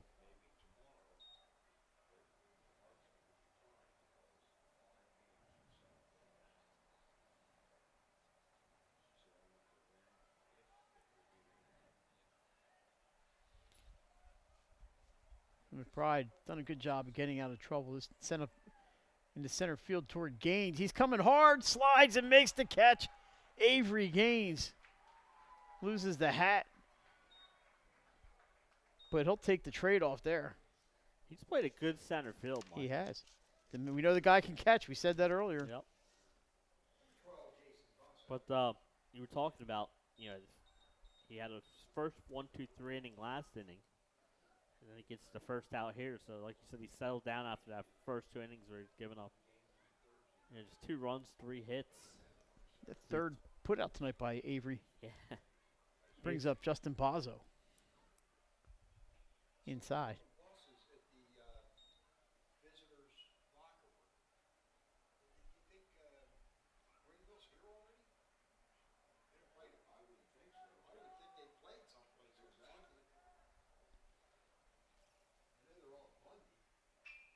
Grounded up the middle, and that sneaks through. It's going to be a base hit for Bazo. St. E's first base runner since they had 1 out in the 2nd inning.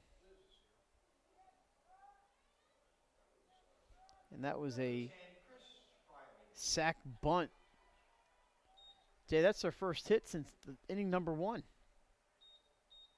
3 hits in the first inning. Yeah. And then they had a hit batter and a sac bunt error. And since then, McBride had retired 6 in a row. The batter is Christopher Riley. He was the batter that got hit by the pitch in the 2nd. He scored a run that made it at that point. That was the 2nd run for St. E's. Made it 3-2 at that point. McBride had. I saw that coming from up here that he was going to first on that one.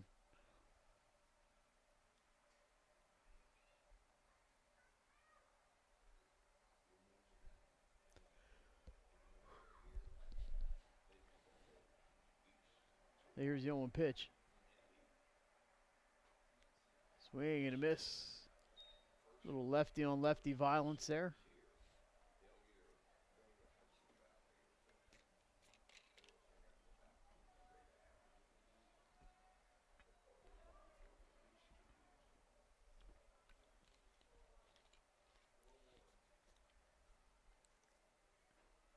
Called strike on Riley. That's a strikeout. 0-3.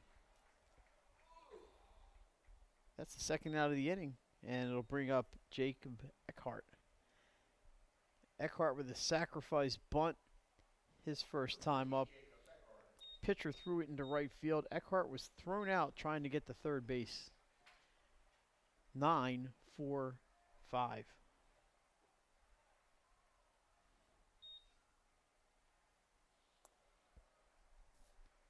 Friends, a nice play by Friends on that one.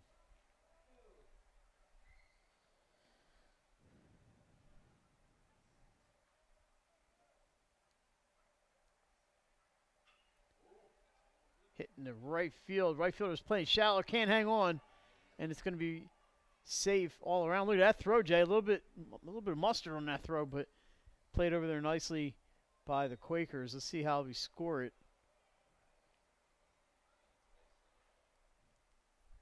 What are you looking at me for? I would have called it an error, but I'm a little rough sometimes.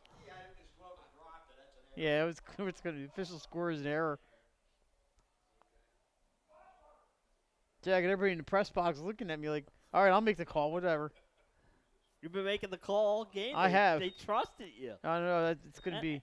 That's the second error on the Quakers then. Both times when Eckhart has been up, maybe he's the designated error generator. So, batting for Cole Andrews, it's Christopher Butler, sends it down the right side, foul. Butler wears number 11.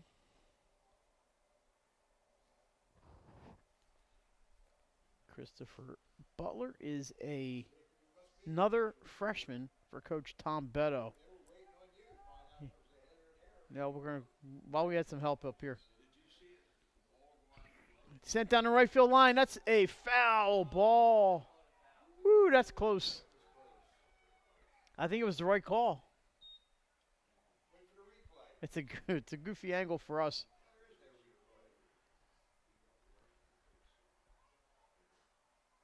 Fortunately, our YouTube feed is only one pitch behind.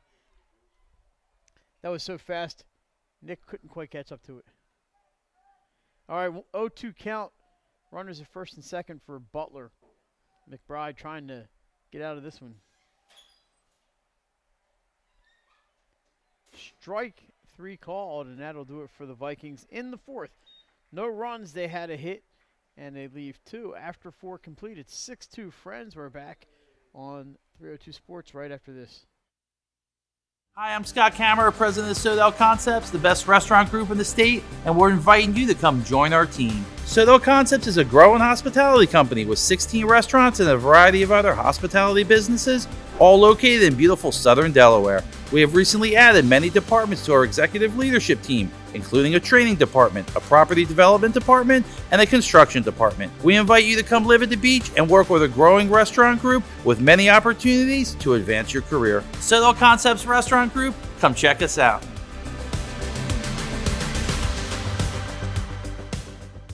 Hi, I'm Scott Kammerer, president of Sodell Concepts, the best restaurant group in the state, and we're inviting you to come join our team. Sodell Concepts is a growing hospitality company with 16 restaurants and a variety of other hospitality businesses, all located in beautiful southern Delaware. We have recently added many departments to our executive leadership team, including a training department, a property development department, and a construction department. We invite you to come live at the beach and work with a growing restaurant group with many opportunities.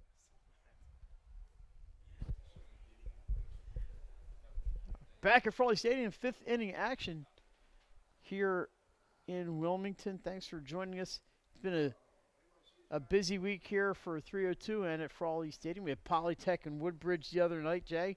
We're supposed to have Archford and Salesiana, but Mother Nature did not cooperate, and then we had I think this John, game here today. I think John just didn't want to see me the last Ground 2 ball days. to Baza with third. throws across the diamond, and he gets the out retiring leadoff batter. That was number 2 for the Quakers, Andrew Huff, the designated hitter. So not too many of those one pitch, one outs, but we'll take it right there. Good job by Frawley to hold the bag on that one. And the batter is the pitcher, Dylan McBride.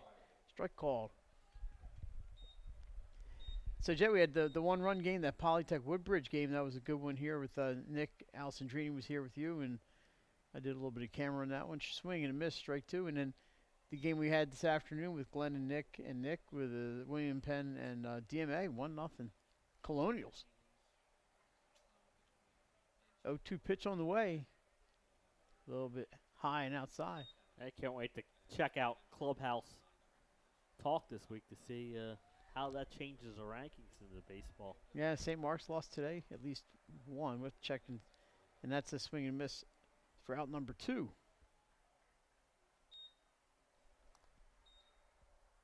We had Cape Henlopen look good again this week. They beat Caravel early in the week and Conrad today. And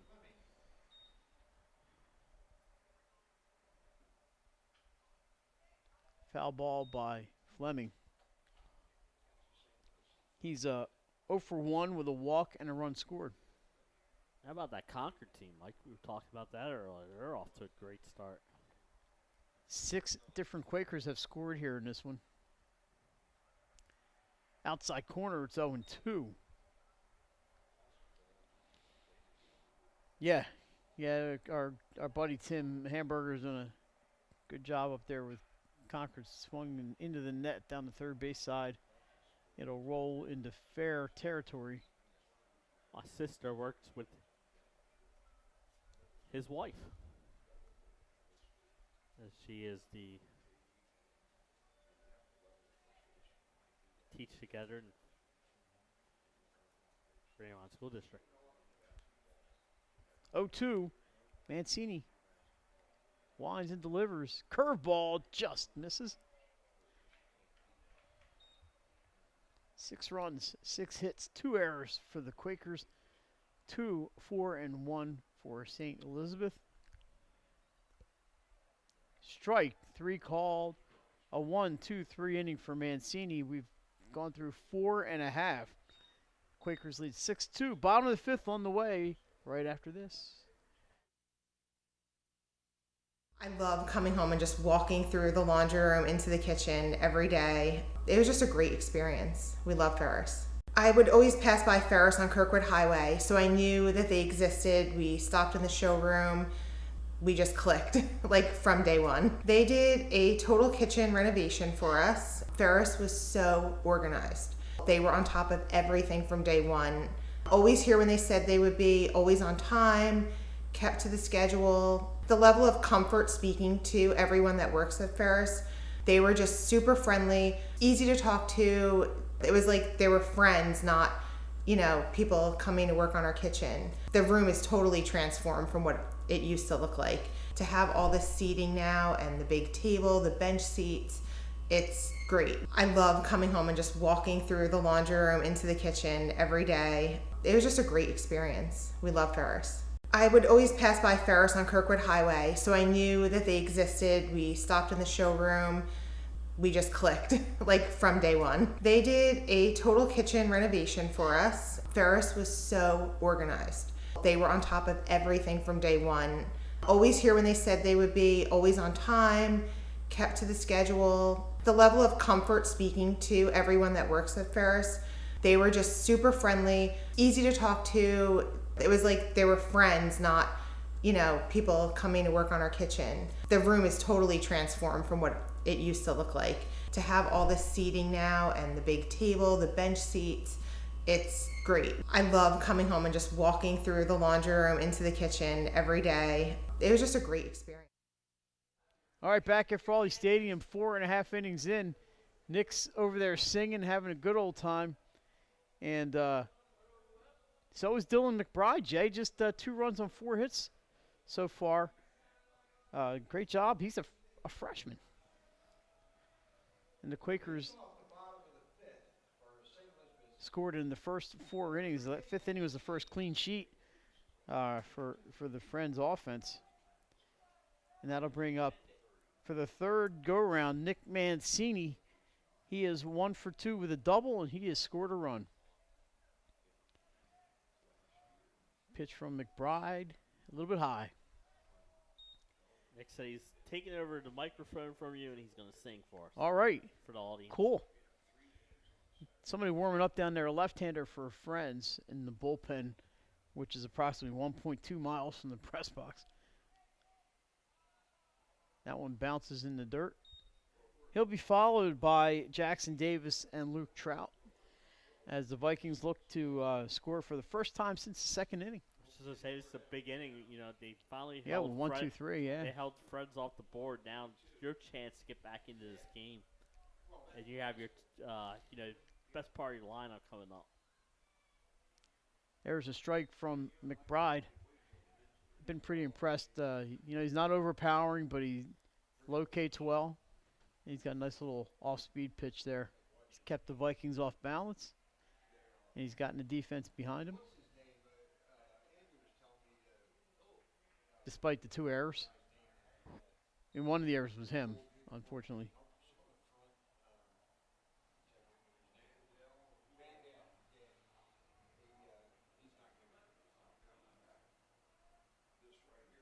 Two. Here's the pitch.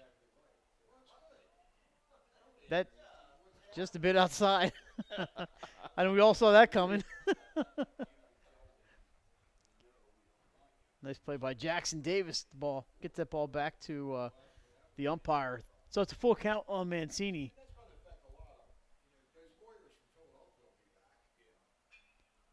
Sent to center field. Avery Gaines has been the vacuum cleaner out there. He's got another one. And that's 1 down. 4th fly ball to Gaines tonight. Jackson Davis, he hit one to Gaines his last time up. He's 1 for 2 with a run batted in. It's been a Gaines party. And a couple of stolen bases. Avery Gaines.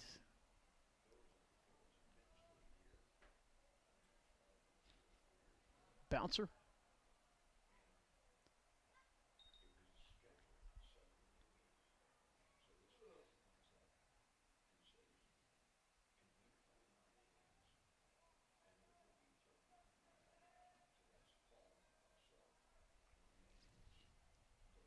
One-0 pitch. Inside, but he pointed. I think that's a strike.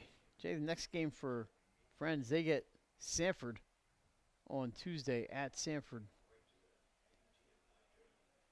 Sanford's got some good pitching out there. That ball fouled up, and it's going to reach the seats. The catch is made. 1 and 2 is the count. Can't see who that is, but the guy with the maroon hoodie made the catch. Top play candidate. Couldn't give him a contract.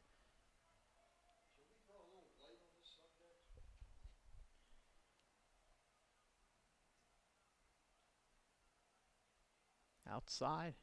2 and 2. I think we're going to get some press box illumination.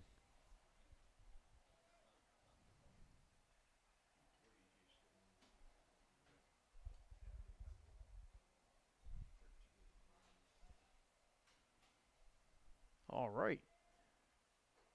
That's high. It's a full count. We'll see. We don't have the pitch count here, but we'll see how long the line is for Dylan McBride. Done a great job tonight. Could you go 13 to get out? Not directly, Paul, because Swing and a miss. He struck him out. Do a quick count here. That is 1, 2, 3, 4 strikeouts for Dylan McBride. Like you mentioned, Jay, not overpowering people.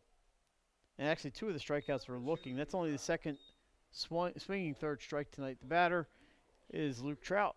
Trout is 0 for 2. We fly to center, and he popped up to third base.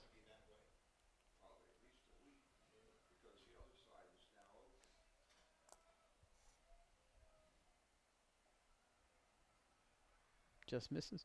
So we mentioned Sanford plays on Tuesday, and we mentioned that St. E's plays tomorrow at 2 o'clock at Canby Park. The Sanford and Friends game is at Sanford on Tuesday at 4 p.m. if you're interested. In dirt, 2 balls and no strikes. So this is the third of 4 games this week for the Vikings.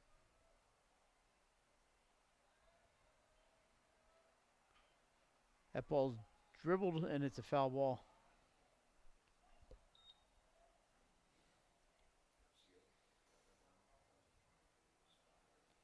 Yeah, and the Vikings are back at it. They're at Ritchie Elementary to play Conrad on Tuesday.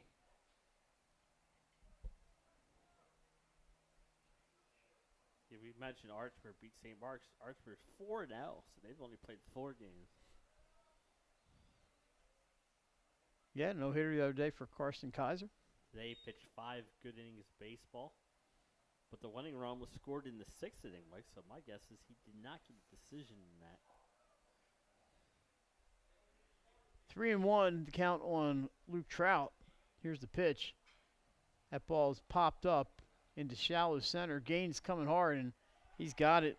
Avery Gaines getting everything, and that's out number 3. A 1-2-3 inning for Dylan McBride and his teammates out there to congratulate him. We head to the 6th. Friends with the 6-2 lead. You're watching high school baseball on 302 Sports.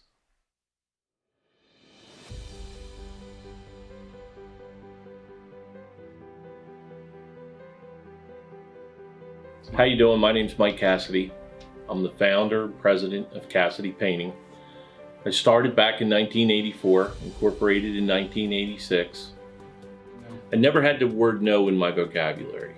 When someone called me to do a job, I always said yes. Whether it was a struggle, whether it was 7 days a week, sun up to sundown, it didn't matter. And with that philosophy, we were able to grow to the size we are. We employ close to 80 individuals. We really enjoy being in the family business. I look forward to coming to work every day, and it's so nice to work with the people that we work with in the office. We've really become a family with them. We really create a family experience around here.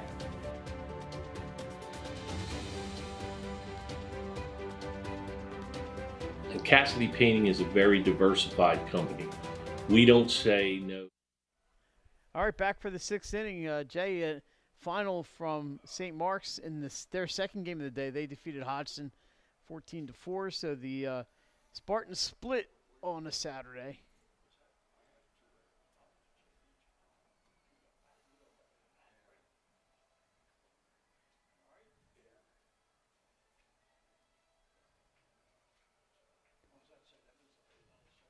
So Jay, the score from the archery game today says 18-17. I don't think it was quite that high. It's actually 5-4. They added the hits, runs, and errors together, I guess, to get their totals.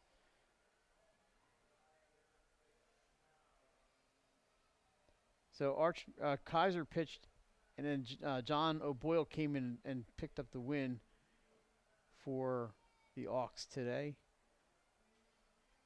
O'Boyle also went 3 for 4 with a double and 2 singles and a run scored. Charlie Malloy had a double and 2 runs batted in for Archmere. So congratulations to the Auks. That's a nice win for them. Yeah, with that game being canceled yesterday, Mark gave him a chance to bring O'Boyle in because he probably would have pitched last night. Yeah, he would have had to pitch. Sally, so. Because Kaiser pitched against St. E's the other day. In to pitch for St. Elizabeth is number 14, Jacob Eckhart. So Mancini goes 5, gives up the 6 runs.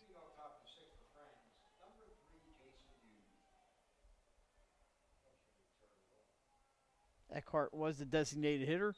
He's now the pitcher.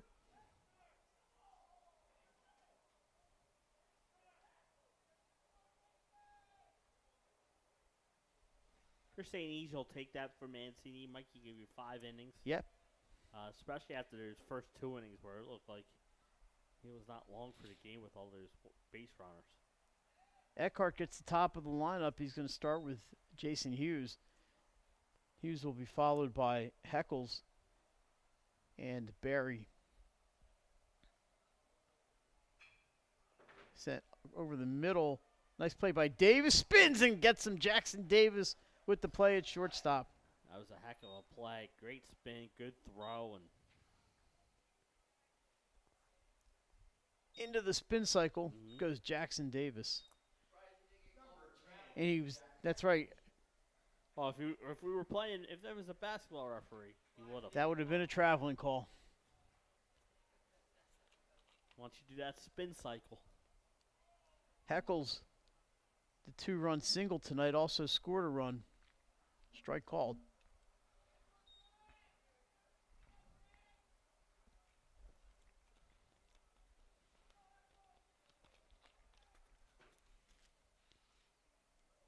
And Eckhart steps off.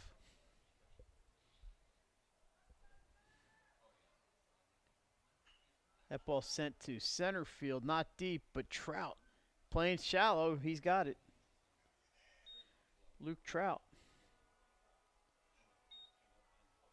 I was at that Archman game the other day, and Trout, man, after he left the pitching, he played center field. He's tracking balls down all over the place out there. He's a really, really good outfielder. A really good outfielder. We're seeing both center fielders play really well today, Mike. So now the batter is Ronald Berry. He is 0 for 3 tonight.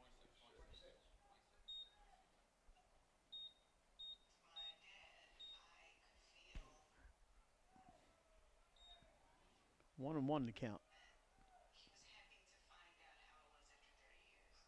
It's also a new catcher in. Can't see the number, but it's a left-handed catcher. Grounded into almost into right field. Nice stop there by the second baseman, Tolvesa, but he's unable to get the runner. That's going to be a base hit for Barry.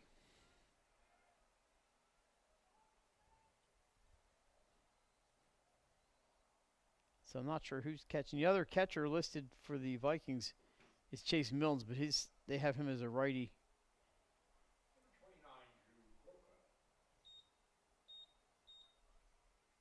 That might be McCormack catching. Not sure. It gets off of him, and Barry's going to take second.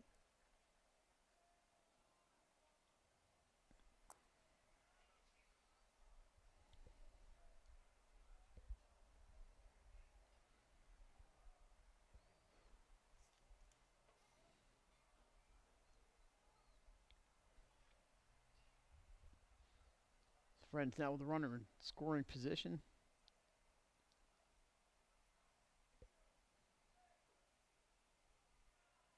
Here in the 6th.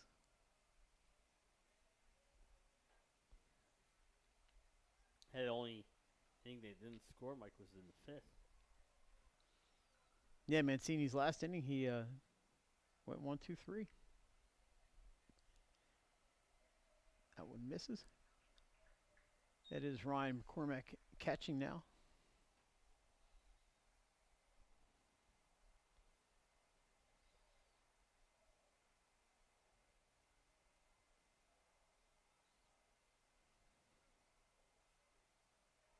Strike call. 3-1 to count here from Frawley Stadium.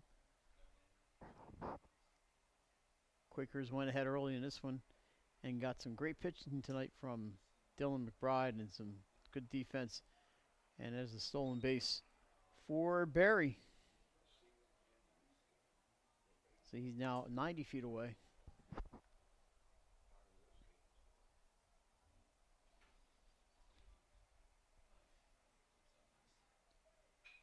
Sent down to third base. Bozzo has to go off his glove. Run's going to score. think we're going to have to call that an E5, Jay.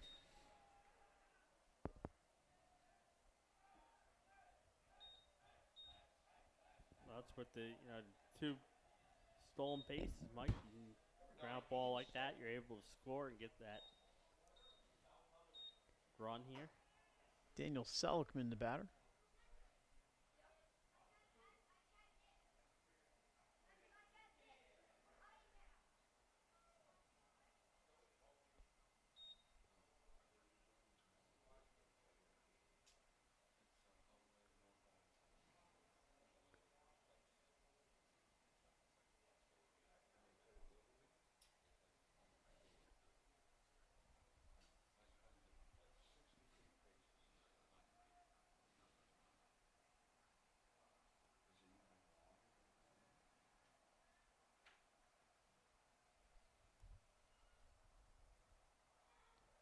Had him moving. He's out at first.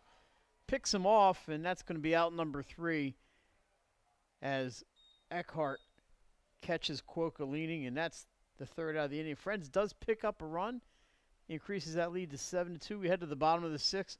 Vikings looking to come back when we come back here on 302 Sports. The things that matter most happen right in our own backyard. Our neighbors, our schools, the places we go, and the people we know. And now there's one news outlet where our story is told. Delaware Live. Locally owned community-based news. Free to every reader because Delaware's future belongs to all of us. Quality journalism we can trust to help us take on the day. Delaware Live. Our state, our news, our home. The things that matter most happen right in our own backyard. Our neighbors, our schools, the places we go, and the people we know. And now there's one news outlet where our story is told. Delaware Live. Locally owned community-based news. Free to every reader because Delaware's future belongs to all of us. Quality journalism we can trust to help us take on the day. Delaware Live. Our state, our news, our home. The things that matter most happen right in our own backyard. Our neighbors. All right, bottom of the 6th coming at you. I'm taking a look ahead here the upcoming week to see which games might be. There's a lot of big baseball games next week. That's what I have. William Penn at St. Mark's on Tuesday. Yeah.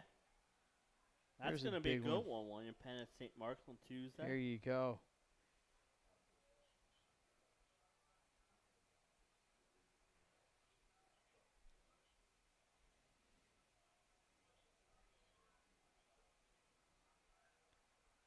Looks like McBride back out there for his 6th inning of work.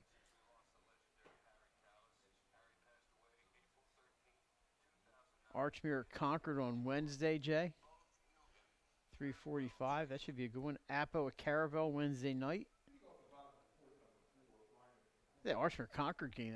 That could be a good one. When is that, Tuesday? Wednesday, 17th. All right, here's the first pitch. Swing and a miss to Ryan McCormack. Me being off Tuesday night, I might have to go to that on Wednesday. Tuesday, I'm going to have to go, I think, to watch William Penn St. Mark's.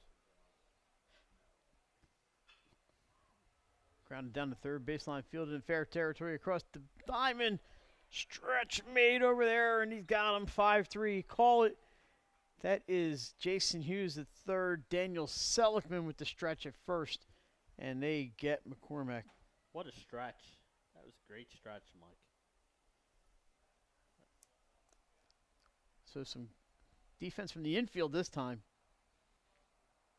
Yeah, Tuesday. I think I'm working Tuesday night, so I won't be hitting any. Not at St. Mark's, so I won't be hitting anything.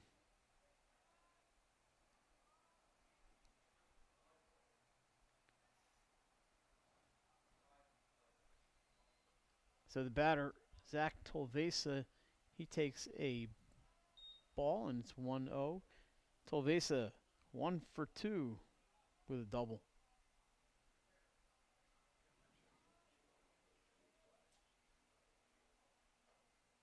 Pitch is up and away, 2-0.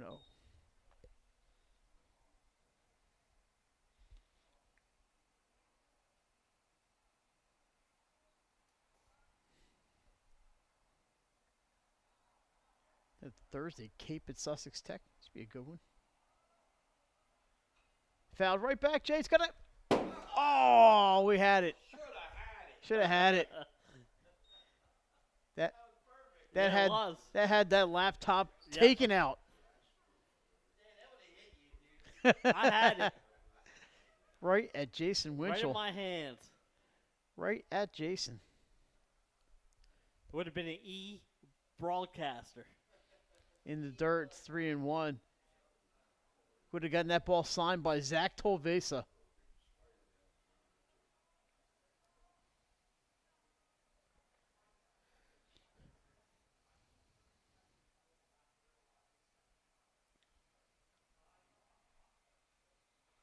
And ball 4.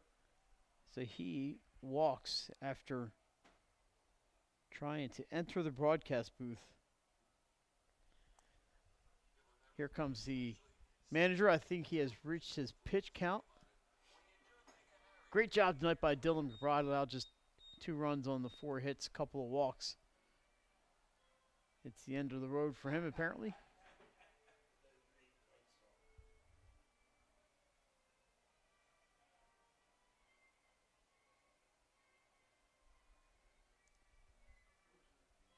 Well, maybe not, Jay. They are leaving him in. Coach Huxtable has obviously has the pitch count. We don't, and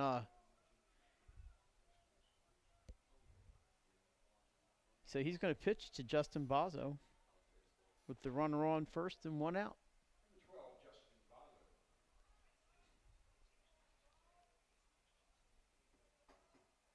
Bazzo chops it over the middle, taking a shortstop, shovel to second for 1, relay to first, double play, and that'll do it for St. Elizabeth's in the 6th. Look at this, Seligman books into the dugout. The Quakers out, and they should be excited, Jason, after that play. That's going to do it for the 6th inning. That's a heck of a turn, Mike. That was. And a beautiful job. Shortstop coming in front of the bag, turns, and they make the quick turn at second. And with that, we'll take you to a commercial. We're back with the 7th inning right after this on 302 Sports. We love Ferris. I would always pass by Ferris on Kirkwood Highway, so I knew that they existed. We stopped in the showroom. We just clicked, like from day one. They did a total kitchen renovation for us. Ferris was so organized. They were on top of everything from day one. Always here when they said they would be, always on time, kept to the schedule. The level of comfort speaking to everyone that works at Ferris, they were just super friendly, easy to talk to. It was like they were friends, not, people coming to work on our kitchen. The room is totally transformed from what it used to look like. To have all this seating now and the big table, the bench seats, it's great. I love coming home and just walking through the laundry room into the kitchen every day. It was just a great experience. We love Ferris. I would always pass by Ferris on Kirkwood Highway, so I knew that they existed. We stopped in the showroom. We just clicked, like from day one. They did a total kitchen renovation for us. Ferris was so organized. They were on top of everything from day one. Always here when they said they would be, always on time, kept to the schedule. The level of comfort speaking to everyone that works at Ferris, they were just super friendly, easy to talk to. It was like they were friends, not, people coming to work on our kitchen. The room is totally transformed from what it used to look like. To have all this seating now and the big table, the bench seats, it's great. I love coming home and just walking through the laundry room into the kitchen. All right, back for the 7th inning after that great defensive play there by Jack Heckles at shortstop, Drew Quokka at second base, and Daniel Seligman at first base for the Quakers. Seligman, who was at bat in the last inning when Quokka was picked off, will lead things off here in the 7th. Eckhart in his 2nd inning for the Vikings throws the ball to Seligman.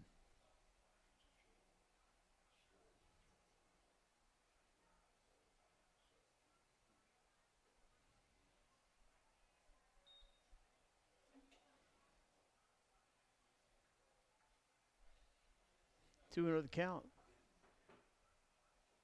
in the dirt.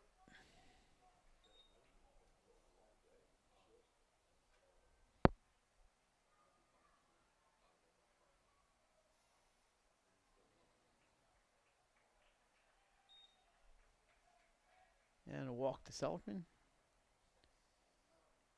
Third time on base tonight, 2 of them by walk. Number 6, Avery Gaines.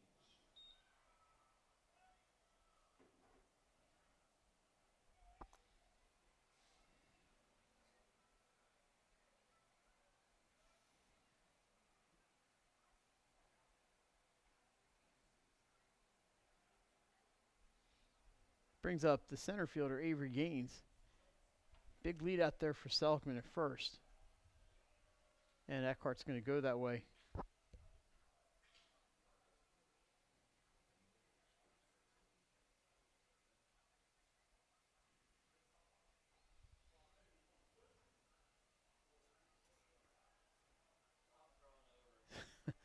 Seven runs on 7 hits for the Quakers.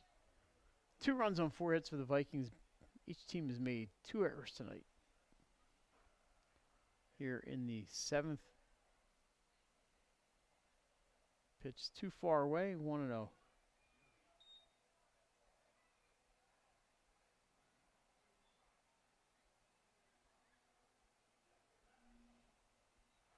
Goes to first a third time.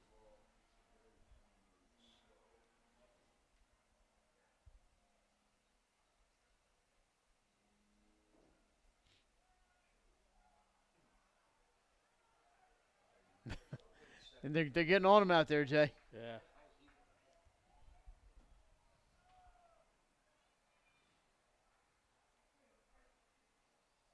Pitch is high, 2-0.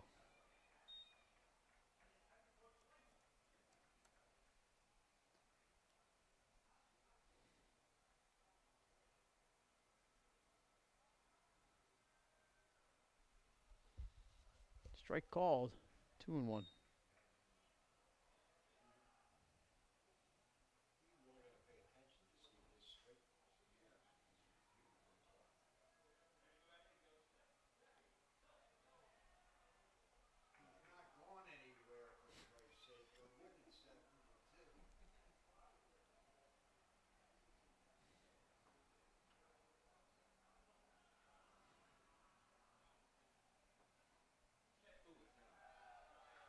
And that got a piece of Gaines.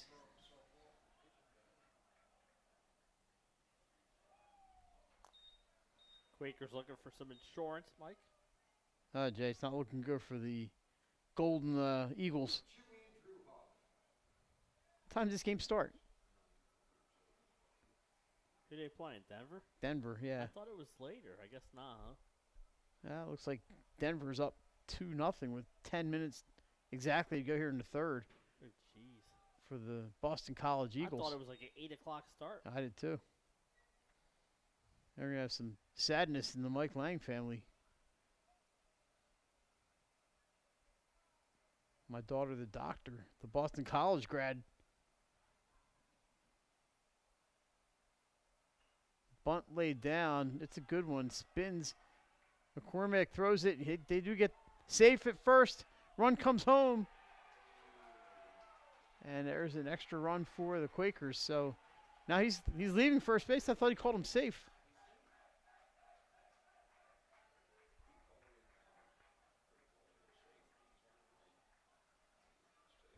Now he's going back to first. Hey, Brian told him, hey, you were safe. Can they tag him? Maybe you went to get a glove.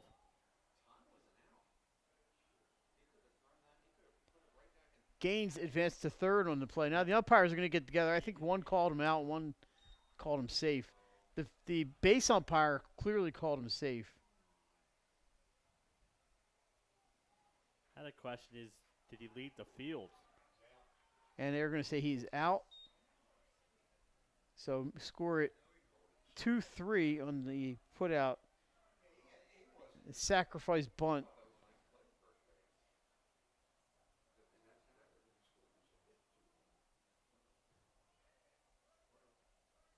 So still It's still 8-2. Or you give him a sacrifice bunt on that one. Yeah, you know, and the runner scored all from second base. That's Yeah. how good that bunt was, Mike. So the batter is McBride. And the strike was called on him. McBride scored in the second inning. He swings and sends this one over the drawn-in infield, but Davis gets back to make the play for the second out. So now 2 outs for the right fielder, Kyler Fleming. No, it looks like a pinch hitter for the Quakers. It's going to be number 25, Braden Pantano.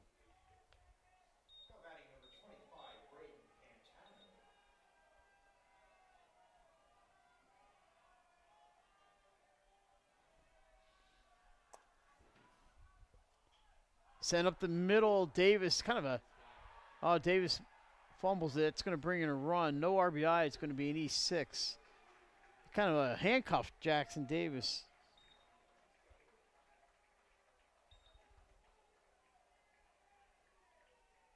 So 2 runs in this inning without a hit for the Quakers.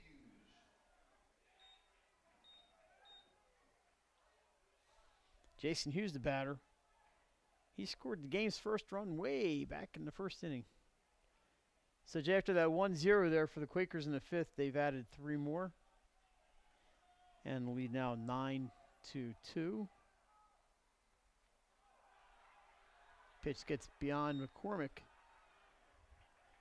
Taking second is Pantano.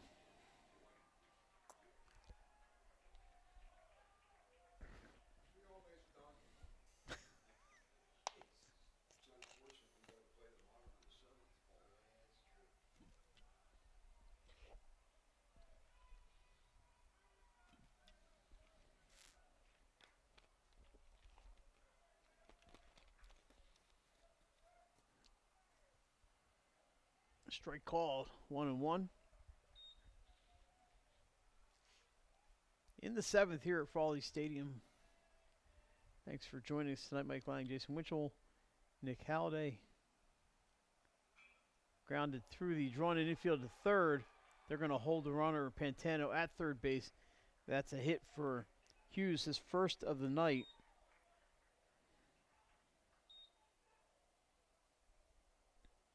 As batter number 7 of the inning coming up right now. This is number 10, Jack Heckles. He scored a run. He's got a couple of hits and 2 RBIs.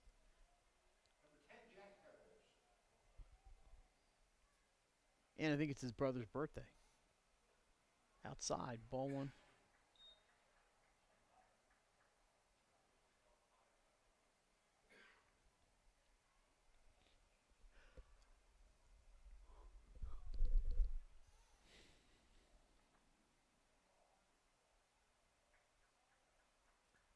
Two and 0 the count.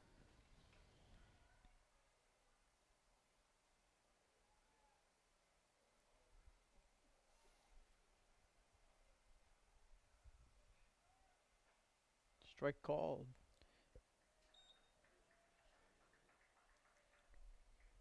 Runner takes second, so the runner's now at second and third.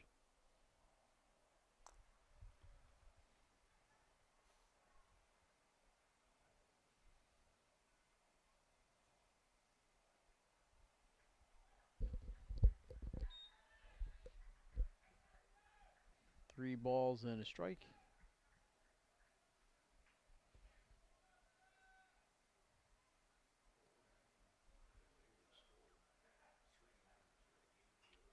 Ball's popped up and out of play. The effort was just not there. Now he's going to go chase it down. Well, anybody can chase it down after it stops rolling.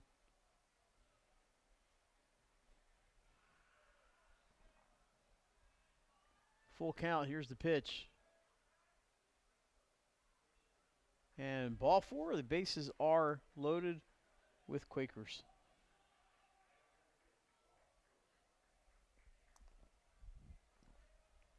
That'll bring the 3-hole hitter, catcher Ronald Berry. Berry's 1 for 4 with a run scored tonight. 26, Ronnie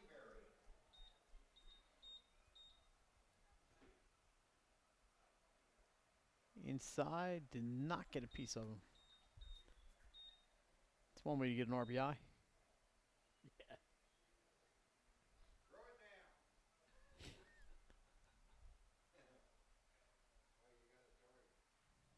Joe.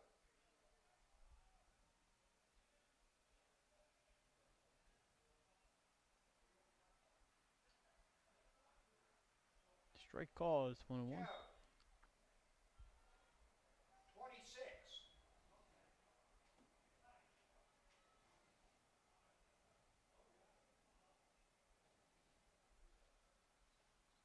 In the dirt.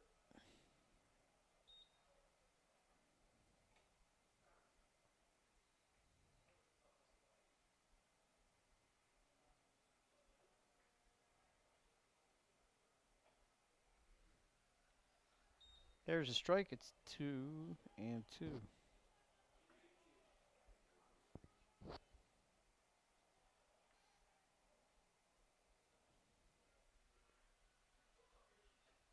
Outside, just outside.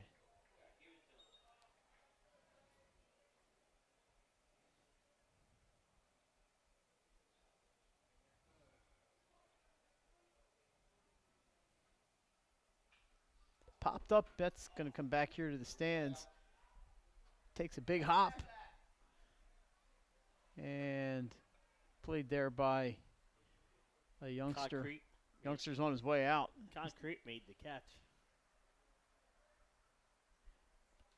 Kid got the ball and he's on his way home.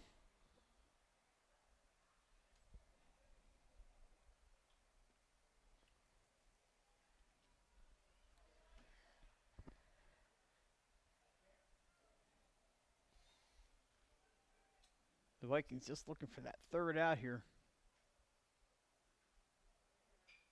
Sent to center field. Trout drifts back.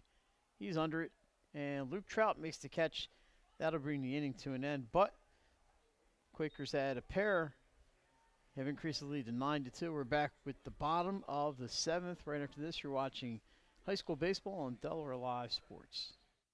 Get the assurance that your HVAC system is what you need with Ambience. Ambience provides you with over 25 years of experience in the heating, cooling, and plumbing industry. The team at Ambience Heating and Air Conditioning provides high-quality residential HVAC installations, maintenance, and repairs in new and older homes in the Delaware, Maryland, Pennsylvania tri-state area. You may not realize it, but half of your energy costs go to heating and cooling. Make sure your energy dollars count and call us today for a free estimate. 302-239-HVAC. 302-239-4822. Get the assurance that your HVAC system is what you need with Ambience. Ambience provides you with over 25 years of experience in the heating, cooling, and plumbing industry. The team at Ambience Heating and Air Conditioning provides high-quality residential HVAC installations, maintenance, and repairs in new and older homes in the Delaware, Maryland, Pennsylvania tri-state area. You may not realize it, but half of your energy costs go to heating and cooling. Make sure your energy dollars count and call us today for a free estimate. 302-239-HVAC. 302-239-4822.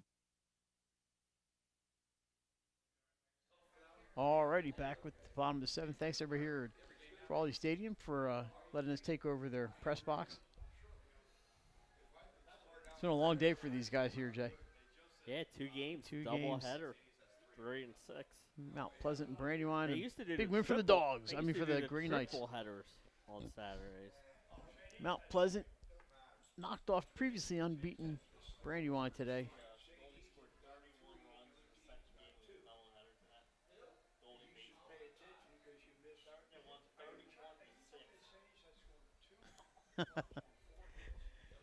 So coming up in the, well, now a new pitcher for Friends is number 17, Alexander Schwecki. Not sure how he pronounces that. Schwecki. Another lefty. The freshman for Friends, great job today. 6 innings, 2 runs, 4 hits.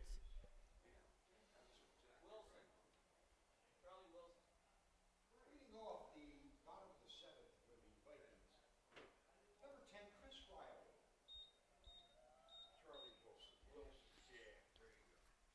So it's going to be Riley leading things off for the Vikings here. He will be followed by Eckhart, and it was Cole Andrews originally, but last time it was Christopher Butler who batted in that spot, so we'll have to see who's up in the 9-hole. We'll worry about that when we get there. First things first, Christopher Riley's got a 2-0 count. He is 0 for 1. He has reached base on a hit by pitch and scored.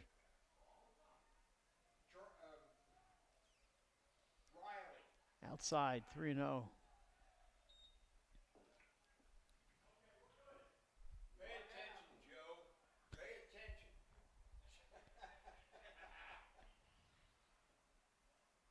And that's ball 4, so Riley is on for the second time tonight. Eckhart comes up to bat, and in the on-deck circle is Chris Butler. I'm sorry, that's number 18. Now I got to check another number, Jay.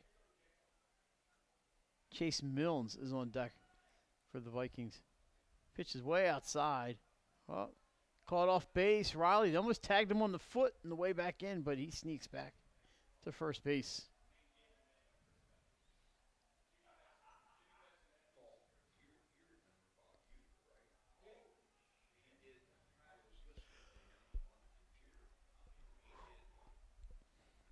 Outside corner, 1-1.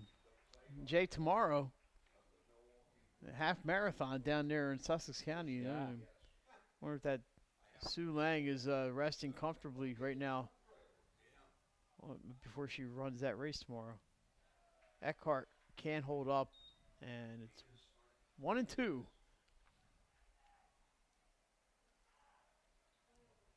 You know what I got out of this was I got dog duty. Mm-hmm. It's all right. Dog and I had a good time together today in the little time I was home. Swing and a miss. First out of the inning. Eckhart retired for the first time tonight.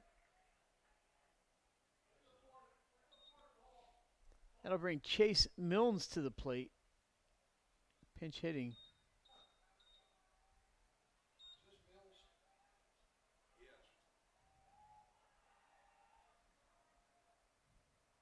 He takes a strike, 0-1.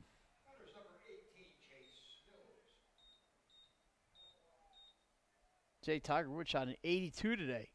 He must be taking lessons from me. He did play 27 holes yesterday, 24 Hey, holes. he's not a young guy anymore. And that takes a toll on your body. But, hey, he made the cut.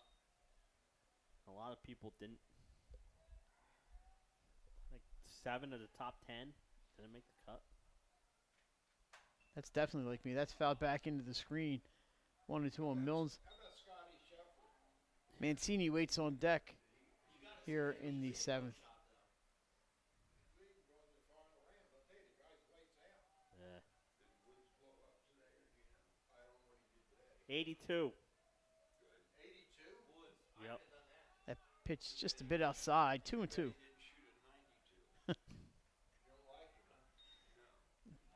Jay, Denver University closing in on his Frozen Four title. Here's the pitch. Outside. And I think that's ball 3. Yeah, it should be full count. Yeah, Mills was ready to go run some bases.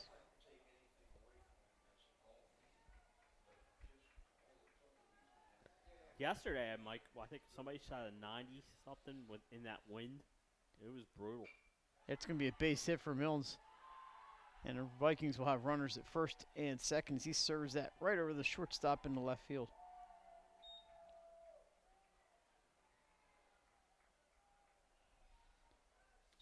Much to the delight of his teammates.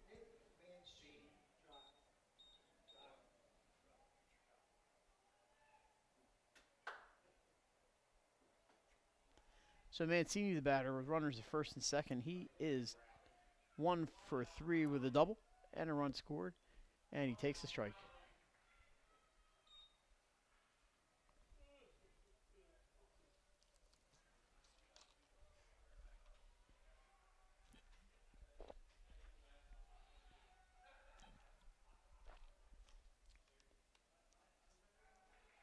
Swing and miss. 0-2.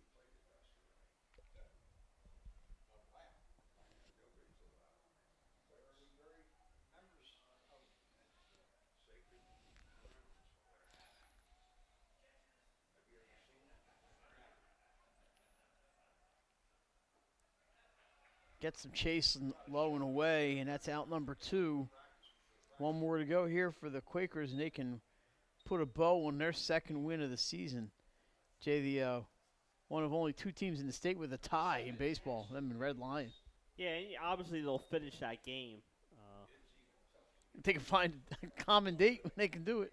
Well, if I noticed last year somebody went. Ground ball to third, steps on there, and that is the ball game. Forced out of third, Jackson Davis was your batter. And final score, Friends 9 and St. Elizabeth 2. 9 runs, 9 hits, 2 errors for the Quakers. 2 runs, 5 hits, 3 errors for the Vikings. The winning pitcher is Dylan McBride. He did a great job today, keeping them off balance. And I will tell you, in the tournament annual, there is no ties. So they would have to finish that game or it doesn't count. So they'll find a date. I'm sure they'll do it. If someone's down, if they're down, Friends is down by Red Line, they might go and finish that game, I'm sure. We thought we'd see some hitting today from the Quakers, and indeed we did. They also benefited from some early control issues, but I think St. E settled down nicely later in the middle of the game. And, it's a young team that Coach Beddoes got there, so they're going through some growing pains. They graduated a lot after last season, but I think they'll be okay. They are back in action tomorrow at 2 p.m. against DMA at Canby Park, and then Friends has a tough one. They go to Sanford on Tuesday. That's going to be a good game. So I think that's going to about wrap it up from Frawley Stadium. For Nick Halliday on the camera, Jason Winchell producing and doing color commentary. My name is Mike Lang. Thanks for joining us once again. Your final score, Friends 9, St. Elizabeth 2. We'll see you next time. Have a good night, everybody.